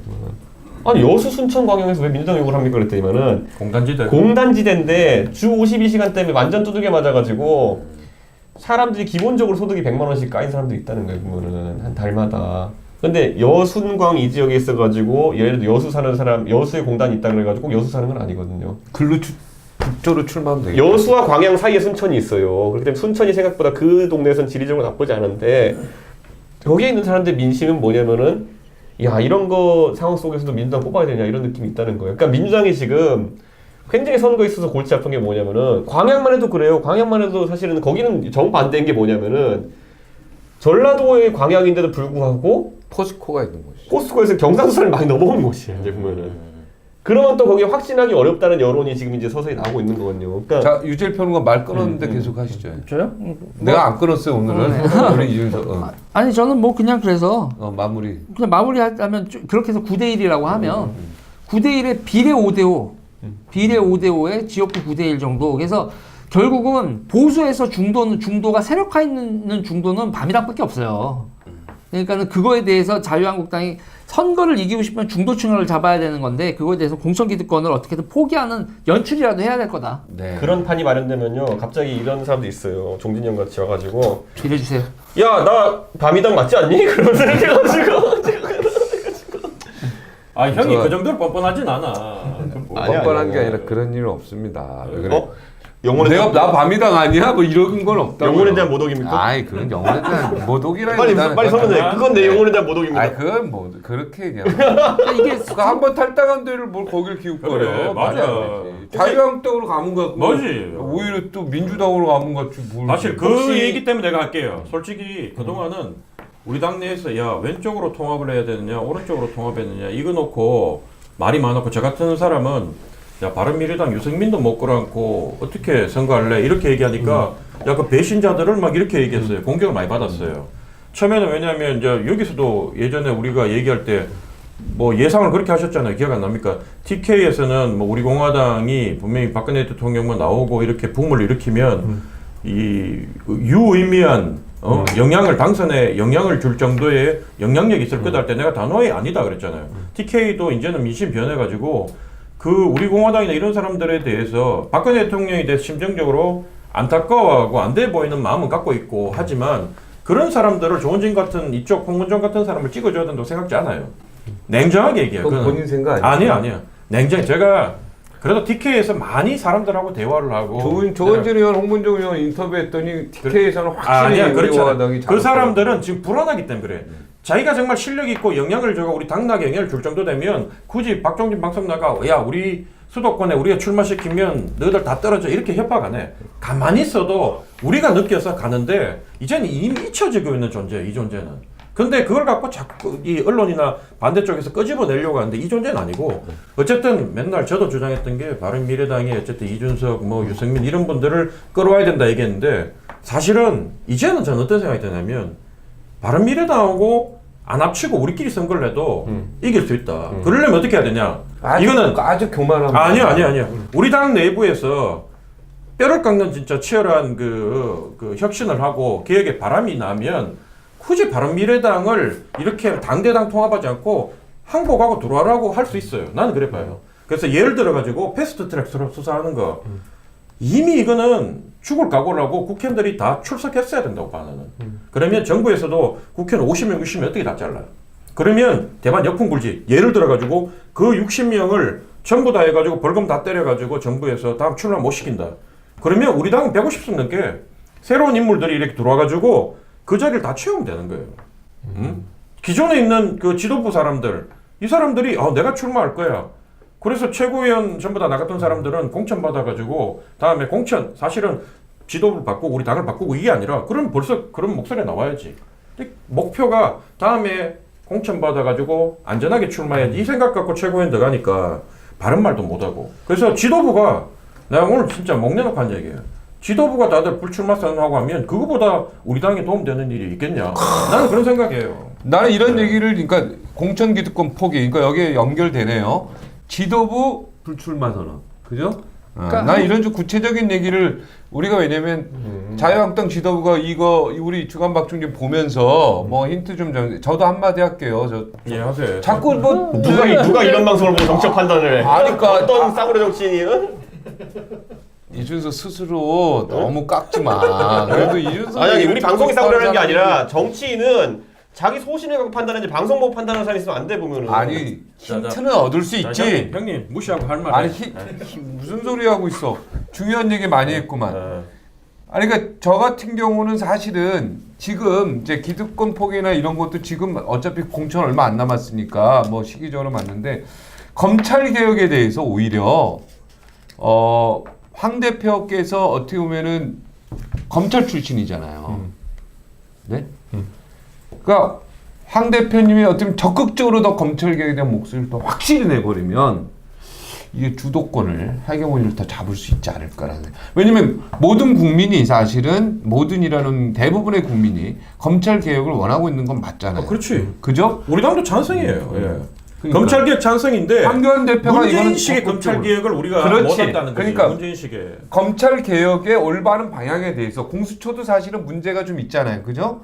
공수처도 어떤 식으로 더 해야 돼? 예를 들어 사법부 산하로 한다든가 자. 아예 입법부 산하로 한 공수처- 이거를 대통령의 바로 직속 기관으로 공수처 하면은 진짜 이거는 권력 아니, 집중이니까. 제가 지난번에 공수처 내가 우선 수사권 얘기했었나? 이첩시키는 거.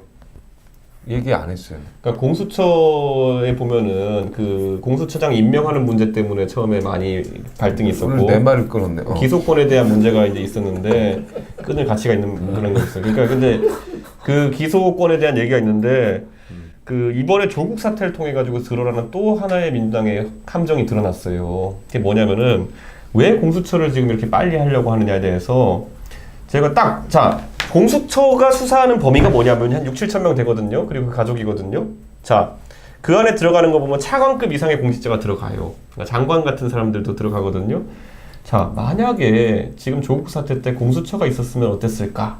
그러면 라는 생각을 하지. 조국 수사 못했지. 그러니까 그 얘기를 하려고 검찰이 하는데 못했지. 공수처법에 보면 뭐가 있냐면요. 공수처장이 그 공수처의 수사 범위에 있는 사안에 대해서 검찰이 수사 중일 때 이첩을 지시하면은 논의한다가 아니야. 따라야 된다고 돼 있어요. 무슨 말이냐면은 이번에 윤석열 총장이 이거 막 고발받아서 수사를 해요. 그럼 중간에 공수처장이 딱 보다가 저놈이 내 마음에 안 들게 하고 있어 그러면은 이첩해라.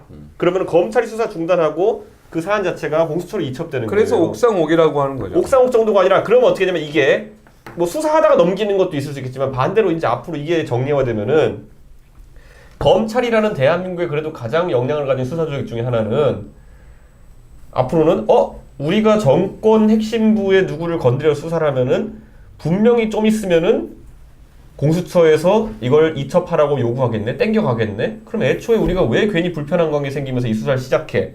수사를 시작도 하지 않아요 보면은.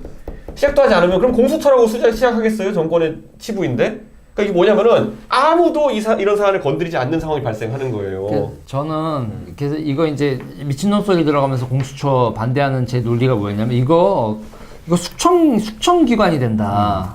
숙청 기관이 되고 근데 저는 이 공수처 관련돼서 그 수사권 조정하고 해서 저는 보는 것 중에 하나가 독재 국가로 가는 길이다 이런 얘기 아니에요? 그죠? 그러니까 그게 뭐냐면 정보라는 걸 봤을 때 국정원 국내 파트 정보 없어지죠. 검찰도 없어지죠. 뭐 기무대 이런 거면 두말할 거 없죠. 정보가 경찰한테 집중되고 그리고 이렇게 그 고위공직자를 수청하는 이거는 중국 공산당 중앙기율위원회랑 똑같다는 거예요. 정치적 수청 30만 명 수청을 단행한 그 기구랑 똑같아져서 이렇게 되면 경찰은 공안이 되고 공수처는 중앙기울이 같이 중국처럼 된다 이거. 이거는 이런 식으로 되면 안 된다라는 저는 얘기를 하는 거거든요.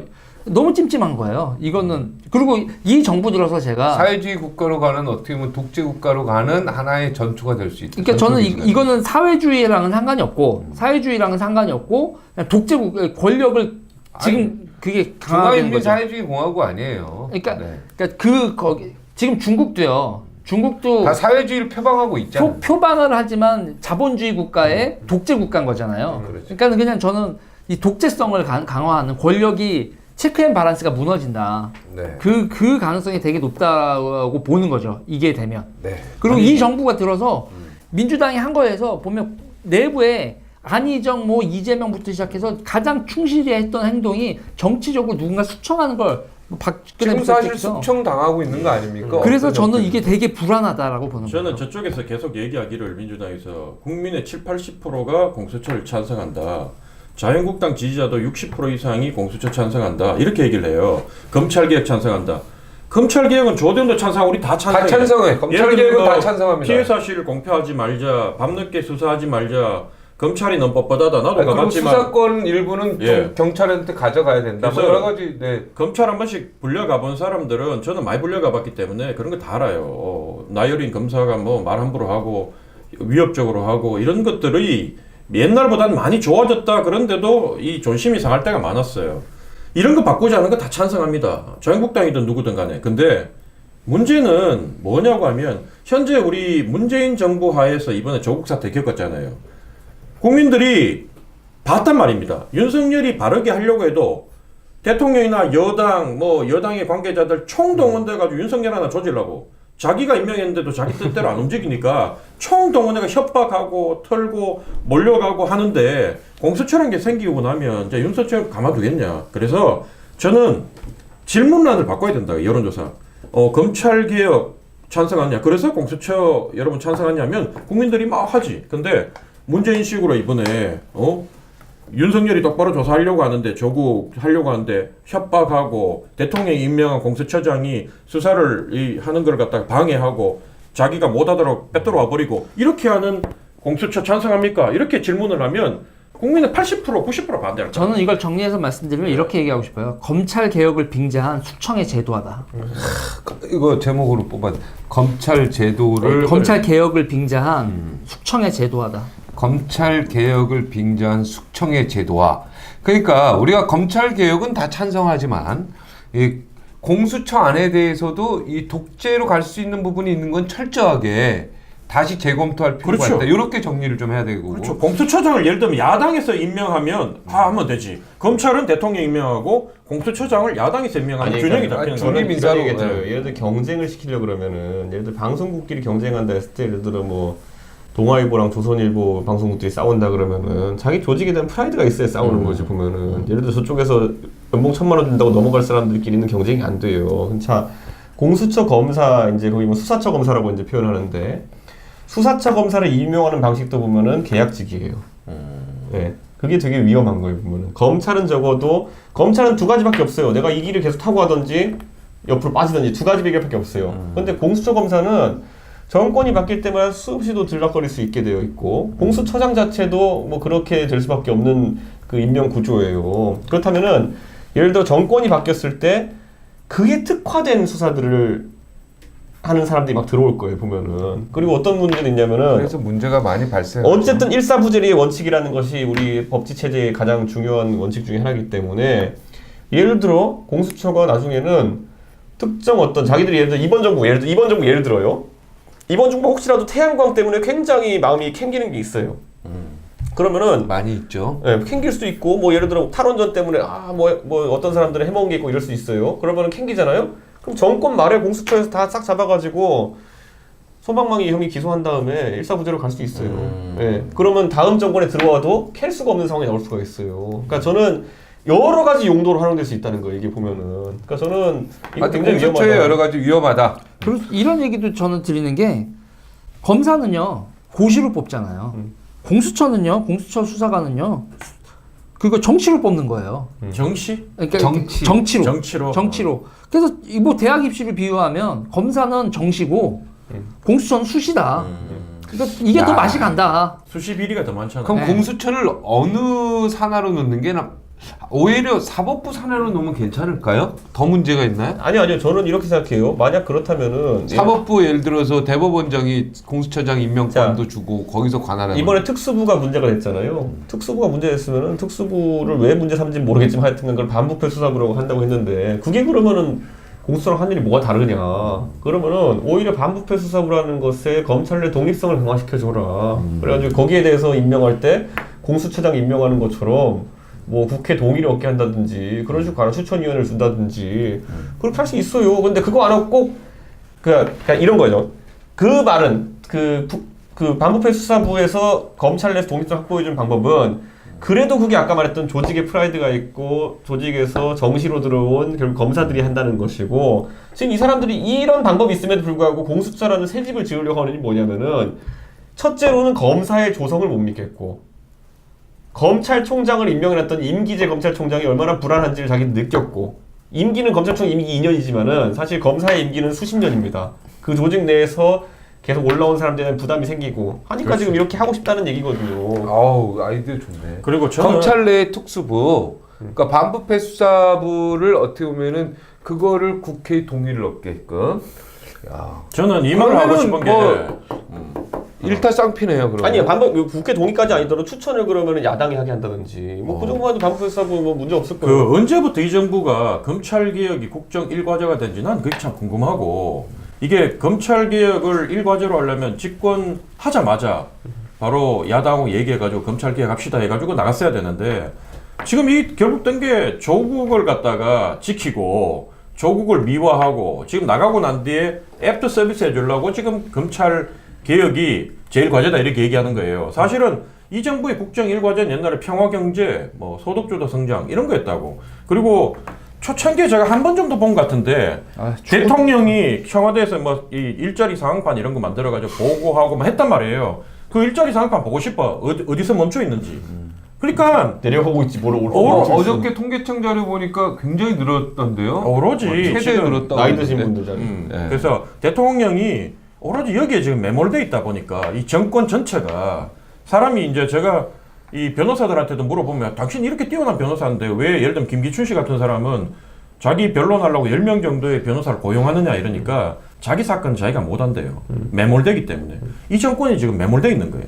그 한 30에서 한 70만 정도의 극렬 지지층한테 기대가지고 아 이게 전부인 것처럼 인터넷도 장악하고 뭐 해보니까 되거든. 근데 사실 내가 어디 방송 가서 이런 얘기는 숫자 싸움 이런 거를 정치인으로서 더 이상 도저히 하지 말자고 양심적으로 생각하고 내가 안 해서 그렇지 광화문과 서초동에 그 모인 사람의 숫자는 비교 자체가 안 돼요. 비교 자체가.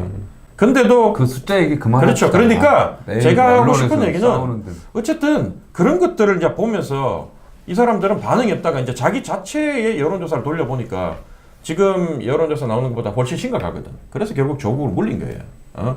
그래서 지금 보면 검찰개혁 얘기하는데 그걸 일과제라고 얘기하는데 이게 국민적 동의를 지금은 조국 사태 이전 같았으면 국민적 동의를 얻을 수 있는데 지금은 아니다. 저는 항상 그 어떤 장군도 그렇고 정치인도 그렇고 공격하라는 명령어보다 퇴각하라는 명령을 어떻게 내리냐가 훨씬 중요하다 보거든요. 예전에 이제 한국 전쟁 때 보면은 미국 그 장지로 전투 끝나고 나가지고 해병 1사단장인가 퇴각하라는 명령을 어떻게 해야 될까 고민하다 그런 말을 했어요. 우린 퇴각하는 게 아니라 방향을 바꿔서 전진하는 거다라고 이렇게 얘기했거든요. 근데 그게 생각보다 굉장히 멋있는 말이에요. 그러니까 다 중국문화 다 털려가지고 이제 가야 되는데 패잔병처럼 가는 거랑 방향을 바꿔서 전진하는 것이다. 뭐 실제는 당연히 그래도 비참하겠지만은 느낌이랑 다른데 이번에 그 박근혜 정부도 제가 봤을 때 박근혜 대통령이 최순실 사태가 터졌을 때 그때가 정권의 승부처였다 봐요. 최순실이라는 사람이 이제 막 JTBC 보도 나와가지고 이렇게 막 이슈가 됐을 때 아, 저 사람은 과거에 나한테 뭐 도움 준 적은 있지만은 뭐 저런 사람이 뒤에 가서 저런 국정농을 했다는 몰랐다. 엄경하게 검찰은 수사해가지고 이 사태의 뭐 본질을 밝혀내라. 이렇게 했으면은 차라리 그 사람들이 다르게 반응했을지 모르겠어요. 근데 한 며칠 있다가 참모들이 이제 막 계속 뭐라도 발표해야 된다고 하니까 나와가지고 뭐 국정에 대한 도움을 조금 받은 적이 있고 뭐 이렇게 얘기하니까 이게 완전 프레임 전환이 아 최순실이 공동집권자였구나 뭐 이런 식으로 간 거였거든요. 자 이번에 문재인 대통령이 사퇴한 다음에 그 조국 장관이 사퇴한 다음에 30분 정도 수석보좌관 회의를 연기했어요. 그러니까 저는 그 의미가 뭐냐면은 메시지 고민했다는 얘기예요. 어차피 회의는 뭐 어차피 예전에 준비해놨을 테고 가서 그 조국에 대해서 무슨 얘기하는지 때문에 30분 더 고민한 건데 그때 나온 메시지에서 저는 문재인 정부가 참모들도 그렇고 만약 집권을 앞으로 2년 반 동안 더 해야 되는데 이 사태를 어떻게 수습할까 해서 가장 고민되는 게 뭐냐면은 자기들이 이번 사태 내내 원칙을 흔들어버린 걸 다시 제자리에 갖다 놔야 되는 거였어요. 가장 대표적으로 좀 기억나는 거 인사를 하려고 그러면은 자 의혹만으로 사퇴시키지 않겠다. 응? 가족의 문제지 본인의 문제가 아니다. 이 두 가지는요 계속 들고 있으면 망해요. 이 정부 보면은 솔직히 다음 장관이 오든 누가 인사청문회 대상자가 오든지 간에 예를 들어 조대원이라는 사람을 갑자기 법무부 장관을 내일 임명했어요. 그러면은 뭐 작은 문제가 나왔어요. 그랬는데 조대원 입장에서는 아니 조국도 그렇게 했으면서 내 문제 밝혀진 거 아니지 않느냐. 내 사돈의 8촌이 그랬다는데 무슨 상관이야. 이렇게 버티면은 뺄 수가 없어요. 지켜줘야 돼 무조건. 뭐 정치권은 그렇게 내로남불에 하루 이틀 한 게 그러니까 아니니까. 그게 하나이고 두 번째는 뭐냐면은 아까 말했듯이 뭐 의혹만을 사퇴시킬 수 없다. 뭐 본인에 대한 심각한 건이 나왔는데 의혹만을 사퇴 못 시켜서 진짜 끝까지 가야 돼요? 그럼 대법원 판결 끝날 때까지 가면 2, 3년 그러니까 제가 이 걸리거든. 말이 뭐냐면은 어제 대통령이 그래서 이거를 굳이 내가 잘못했다 이렇게 그 지난번에 할 때 잘못했다 명시에 말할 거 없이 국민들의 열망을 받아서 앞으로는 장관 임명과 인사검증에 있어서 조금 더 엄격한 원칙을 적용해야 된다고 저는 생각하게 되었습니다. 라고 했으면은 그냥 두리뭉실하게 넘어갈 수 있었어요. 근데 이제는 이 원칙을 지키면서 자 그러면 자기가 생각했을 때는 원칙이 흔들린 게 문제가 아니라 뭐였냐면은 언론개혁과 검찰개혁을 완수하겠다는 거예요. 보면은 언론 탓이고 조국이 난무한 거 언론 탓이고 검찰 탓이다라는 거예요. 그러니까 이 인식 자체가 드러났기 때문에 아 거기가 참 아주 중요한 포인트였는데 망했다. 그러니까 문재인 대통령이 만약에 딱 우리 이준석 최고위원한테 전화를 해서 좀 도와주세요. 청와대 들어와서 비서실장이나 중요한 뭐 수석자를 하나 맡아주세요. 그러면 어떻게 하시겠습니까? 안 해요. 뭐 제가 봤을 때 나라를 위해서 또 뭐 필요하면은 또 아니 저 박근혜 정부 때도 임명직 안 하겠다고 선언했기 때문에 저는 그거 안 하는 거고 그 제가 여기서 이게 뭐냐면 그러니까 이런 거예요. 축구를 하면서 가끔가다 좀 심판이 좀 뭐 이상한 행태를 보이는 심판들이 있잖아요. 근데 그거는 축구 자체가 흔들리는 건 아니에요. 근데 지금 이 조국 수호 전쟁 때문에 그 여권이 해놓은 건 뭐냐면은 뭐 옐로 카드 3개 받아도 뭐 퇴장을 꼭 시켜야 돼? 그거는 나중에 보면 아닐 수도 있잖아. 그러니까 억울할 수 있으니까 옐로 카드는 그냥 없애지 뭐 이런 거.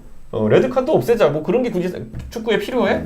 그리고 나가지고 야 골대도 보니까 위치가 뭐 제가 봤을 때는 뭐 좀 이상하니까 골대도 저기다 옮겨놓자. 그리고 골대가 이렇게 커야 돼. 막 줄여놓고 이 조국 사태를 겪고 나니까 이게 축구가 아닌 게임이 된 거예요. 지금 보면은. 그럼 이거 돌려놓지 않으면은 앞으로 이 정부 일을 못합니다. 저는 지금 그랬거든요. 중도와 상식에서 이탈하지 말라고.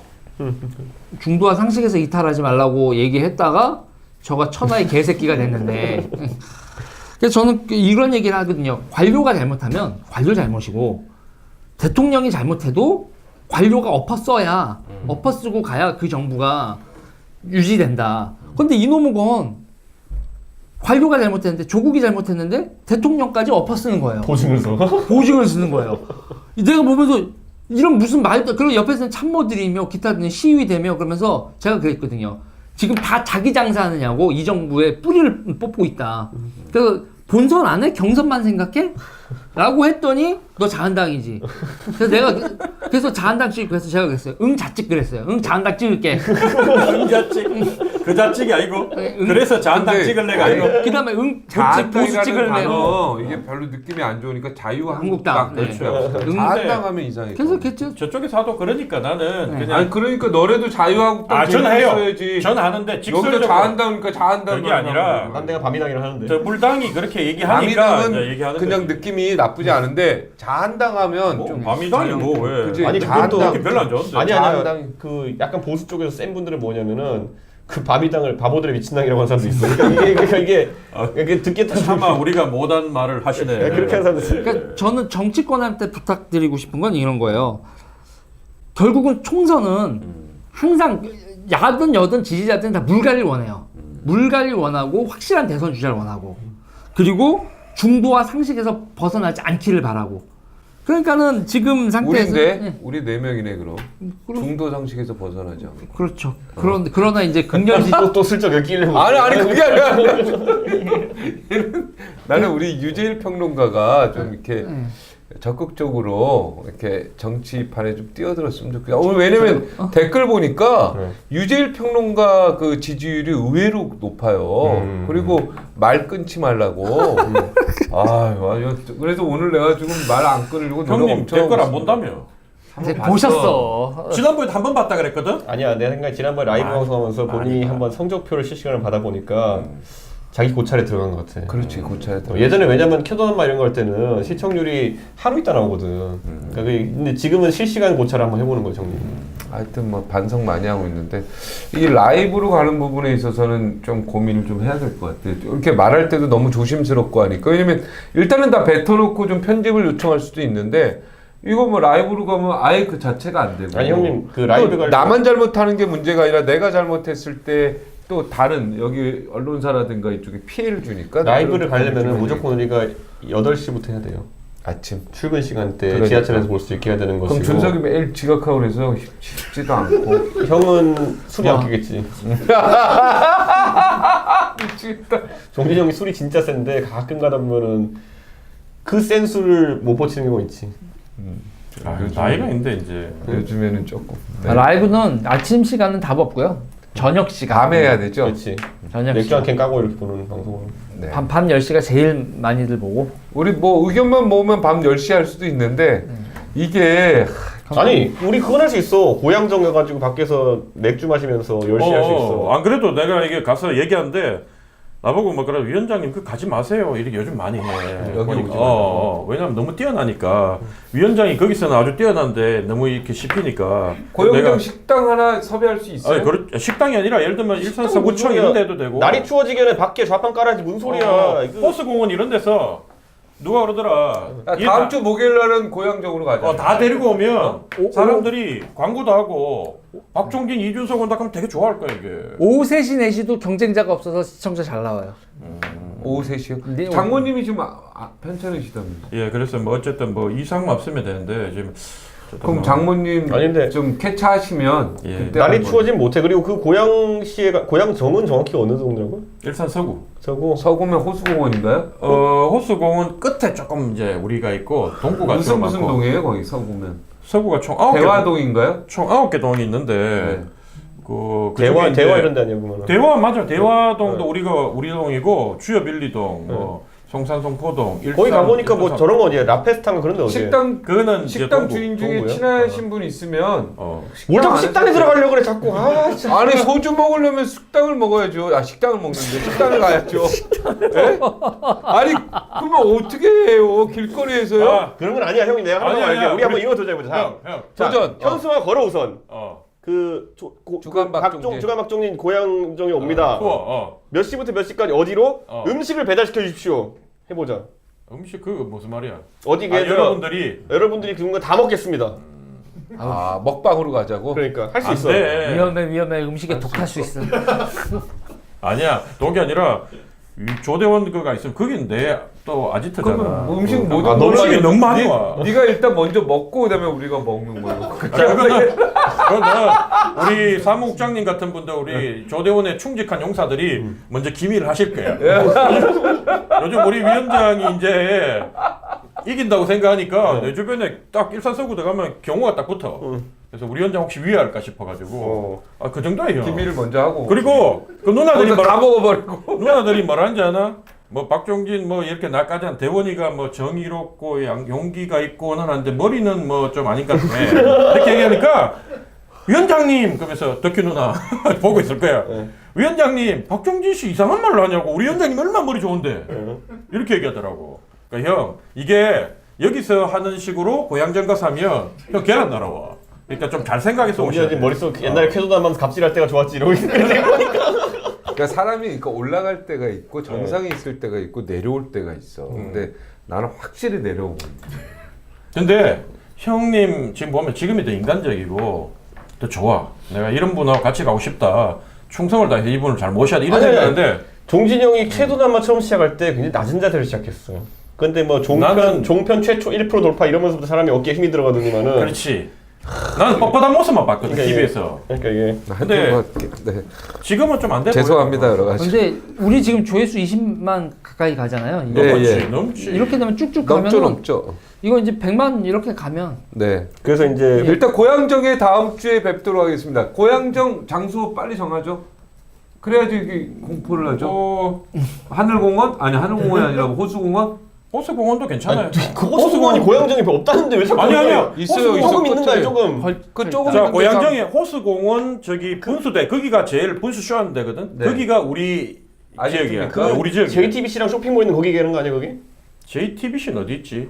쇼핑몰인데요. 그 킨텍스- 원마운틴인데 어. 거기 우리 지역이에요. 그러니까 거기 우리 거기 지역이야. 이제 거기서 하면 돼요? 거기 형님 거기 가운데 가면 이런 거거든. 그 보면 그 회랑 같이 돼 있고 옆에 음식점 있고. 아니 맞아요. 근데 거기 할 거야, 형? 할 거야? 수 있는지 모르겠다. 하자고. 계란 맞아도 돼?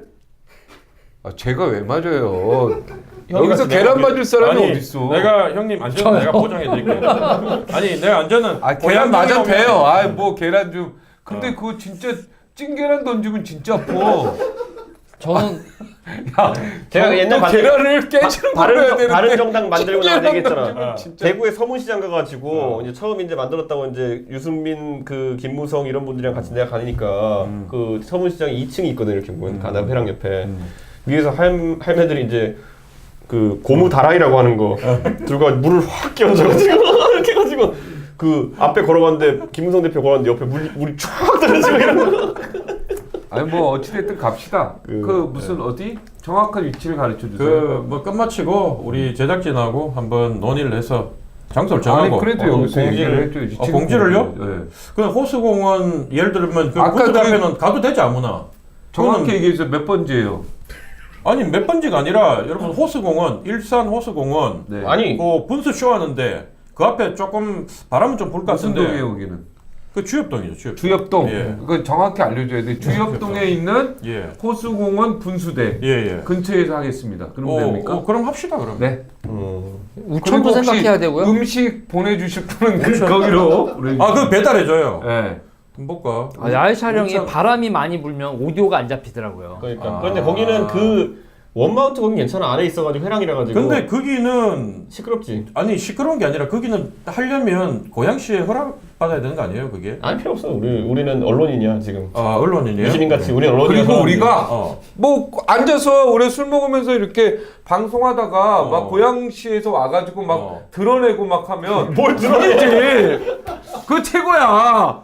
우리는 그냥 언론인데 뭐 여기가 언론사거든. 형 고양시는 이름 서울시면 언론사. 자 내가 얘기할게. 내가 고소 5번 당했던 동네야 그 동네. 그러니까 와서 막 공무원이 와서 찍고 아니 거기는 탄압하고 거기 사유지일 거 아니야.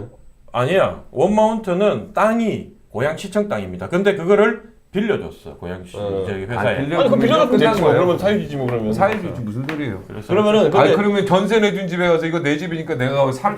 자 오늘 그러면 제일 말되는 얘기한다. 아이고 오늘 말도 안 되는 오늘 거지. 형이 제일 논리적인 얘기했어 지금 보니까. 그거 가택 침입이야. 자기 집주인도 못 그래요? 들어가. 그거 가택 그거 모르는구나. 아니 그 그리고 정도는 알고 그거를 국회의원 이제 해야지. 우리가 지역구 위원장으로서의 능력을 볼 수 있는 게 뭐냐면은 뭐 가가지고 건물 관리인이 만약에 막 그 몸빠고 이래 그래가지고 막 안 된다 나가세요. 그러면 가가지고 살살 꼬셔야지 가가지고 이 방송이 몇 명이 보는 방송인지 아느냐 당신들 20만 명 본다. 당신들 이거 보고 여기 찾아오는 사람 생길 수도 있고 이런 약을 파는 게 되느냐 말이지. 그래요? 그럼 다음 주는 시간을 좀 밤에 잡아가지고 조명 시설까지 갖추. 거기 밝은데 뭘 조명을 해. 아 그래요? 네 알겠습니다. 제가 몰라서 그래요. 네. 자 오늘은 굉장히 좀 그 라이브 방송이요. 색깔도 이상하고 또 우리가 알릴레오의 영향으로 여러 되게 가지 무식하네. 그 배경도 바꿨네. 생방송이 네.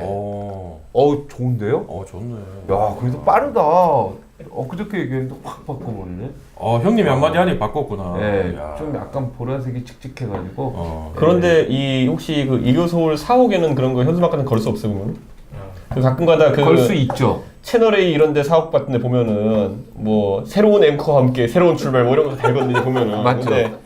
그런데 거기다 그런 이제 거 같이 아주- 아주 막중진 해가지고 4명 사진에서 아주 그로테스크하게 플랜카드로. 그냥 흰색에다가 그런 것처럼 박종진 드디어 20만 돌파 그런 걸로. 해가지고 궁서체로 이렇게 해놓고. 아이디어 좋다. 그래. 그러고 나서 준석이 얼굴도 작게 하나 놓고. 아니야, 난 이제 걸려. 아니야 아직 시작 안 됐어. 아니 161점부터 걸려 우리. 180점부터 걸려. 걸린다고? 뭐 사진 나가는 게 얼굴 내면 걸려. 지역구 자기 지역구에서 그렇지. 남의 지역구 내가 상관없어. 중국 출마할지 어떻게 알아? 아, 농담이야 농담. 오늘 중요한 얘기 나온 줄 알았는데. 농담이야 농담. 여기 우리 상욱이 형, 지상욱이 형님 동네는 뭐 절대 못 나와 여기는. 오늘도 뭐 거의 통편집 없이 그냥 가죠. 웬만큼 오늘은 뭐 그렇게 짧고. 저 사진이 없는 것 같아요. 최소한 말 때 찍은 사진 아니에요? 아니 그러면 주간 모르겠어요. 박종진 언제 심화 찍었는지 사진인가? 제가 찍은 겁니다. 주간 박종진이 돈 내고. 일산 서구에 오다 이거를 현수막으로 조던 해야지. 이름 안 넣으면 붙여도 돼요? 돼. 됩니다. 조던 이름 안 넣고. 네. 저는 그러면 이 주간 박종진애가 박종진 얼굴만 딱 넣고. 그렇죠. 박종진과 그 뭐 퀴즈들 이래가지고. 아니 뭐 얼굴 넣어도 될 걸요? 내만 빼고. 안 돼. 안 되나? 제일이는 넣어도 돼요. 저는 출마할 얘기는 예. 없으니까. 유재일 평만 아니. 넣고 2명은 그냥 이름만 넣고. 이름 이름 못 넣어도 넣는다. 되나요? 이름 안 돼. 이름이랑 그거 안 돼 둘 다. 그래요? 그럼. 안 그러면 이름 둘이는 그냥 이렇게 해놓고 옆에다가 허리다이 처리해가지고 아시죠? 이렇게. 아 그게 그건데 우리는 모자이크 처리하면 되겠는데. 아 모자이크. 그러니까 4명이 앉았는데 좋네. 우리만 모자이크 처리 식별할 수 없는. 그 현수막 만들어줘. 그러니까 그게 내가 이게 내가 그 왜 웃긴 걸 봤냐면은 그 되게 여러 가지 기준이 있어요. 그러니까 선관위 옛날에 유시민 씨가 그 질의했다는 그거 뭐 김밥은 되고 누드 김밥 안 된다 이런 것처럼 뭐 질의하면 되게 희한한 거 많이 나와. 김밥은 다과고 누드 김밥은 식사예요. 그래가지고 안 된다는 건데 뭐 그런 게 있는데 그런 것처럼 아니 방송에 출연자로 그 조항의 선관위가 좀 다른 게 뭐냐면은 누가 보아도 조대원임을 식별할 수 있는 사진은 안 돼. 근데 또 어디는 또 그럼 뭐냐면 그 기준이 뭐냐 했더니 얼굴만 안 나오면 된대. 그 어딘 또 체형만 봐도 알 수 있으면 안 된다는 게 있어요. 그러면 이준석이 고양정 이래가지고 딱 입고 이렇게 있는 거는 됐어 그런 거 말 안 되는 거야. 하여튼 플래카드를 하나 해야지. 그냥 주간 박종진 고향정에 온다 뭐 이렇게. 나 여기 4개거든. 주염역, 대화역, 그다음 탄현역, 일산역 한 4개 정도 붙이면 플래카드는 꼭 해야 돼. 그거는 해주셔야지 여기서. 사람들이 음식 가져오는 거 개당 2만 김영란법 원이면 안 걸려요? 그래 우리가 그럼 플래카드 어떤 만들어서 붙여. 사람들이 만약에 우리 모여서 음식을 가져온다, 뭐 고향정 사람들이 가져온다, 김영란법. 거기 안 걸려 걸려. 있잖아. 안 걸리네. 플래카드 안 걸려 야, 있잖아. 그렇죠 있지. 그러니까 우리가 그 돈을 디자인을 해주셔야 그러니까 돼. 돈을 넣어주고 디자인 3만 원 넣어줄 넘어가네. 테니까 거기서 주문해 주면 돼. 정치는 우리가 여기서 거기까지 가서 아니요 붙이긴 그렇죠. 그렇잖아. 그거는 뭐 하면 되고 저희가 그 돈을 어쨌든 넣어주면 여기서 디자인은 하면 되잖아. 돈이 근데 문제가 아니야. 하나 지금 장모님 때문에 장모님 때문에 네. 그래서 지금 스탠바이 하고 있어서 어떻게 될지 모르겠어. 네. 알겠습니다. 고향정. 근데 고향정이라고 해서 붙이면은 사람들이 고향정에 가다. 주간 박종진. 그냥 일산 서구 요다 했대. 그래 일산 서구나. 일산 서구. 나도 그래, 노원 병이라는 얘기 안 쓰잖아. 근데 상계동 일산 서구. 알겠습니다. 뭐 그거 하나 가지고 20분을 우리는 엔딩이 항상 20분이야. 뜨거운 20분. 오늘 여러 가지 라이브에 좀 그 방송에 고르지 못했습니다. 그래서 정말 죄송하고 라이브보다는 이렇게 하고 우리가 또 굉장히 문제되는 거를 이렇게 빼는 걸로 그러면 그걸 해요. 이렇게 갔으면 좋겠습니다. 최초 공개를 하고 그래 최초 공개로 갑시다. 그 시간 맞춰서 연락 주시면 그때 채팅창에 우리가 들어가는 거지. 네. 그렇게 해서 채팅창으로 가서 일단은 그게 나은 것 같아요. 시간 된 사람. 하여튼 알릴레오 그 이번에 실수해서 그 당한다기보다는 그렇게 실수해서 아니 왜 어려운 거 알릴레오 보니까 이거 많이 해?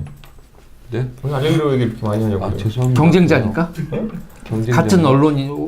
나 충격 받았는데. 그러니까 막 그런 느낌이야. 옛날에 우리 광고하다 보면 공익 광고 이런 거 보면은 택시 기사분이 나와가지고 제 경쟁 상대는 런던의 택시 기사입니다. 뭐 이런 거 하는 거 있잖아요. 보면은. 근데 거기 있는 분들은 모르잖아. 보면 런던에 있는 분들은. 그러니까 그냥 왜 유시민 씨가 그렇게 인상적이고? 아니 이번에 지금 디스하는 거예요, 지금? 그 사건으로 인하여 디스구나. 아니 이게 디스가 아니고 상기시키는 거야 지금? 예, 이게 라이브로 하는 게 제가 이제 옛날 생각들이 좀 나서 형, 언론인으로서 유시민은 또 20분 가야 되는 언론인으로서 유시민은 박종진의 달톱에도 못 와요. 형님, 가끔 얘가 이래서 내가 참 형님 자존심 갖고 살아요. 네, 알겠습니다. 예. 알겠습니다. 예. 이준석 화이팅. 조대원 화이팅. 우리도 좀 오늘 유재일 내가 말 안 끊었다. 화이팅. 자 빨리 끝내겠습니다. 네, 오늘 여러 가지로 죄송하고요. 시청해 주셔서 대단히 고맙습니다. 주간 박종진입니다. 화이팅. 고맙습니다. 네.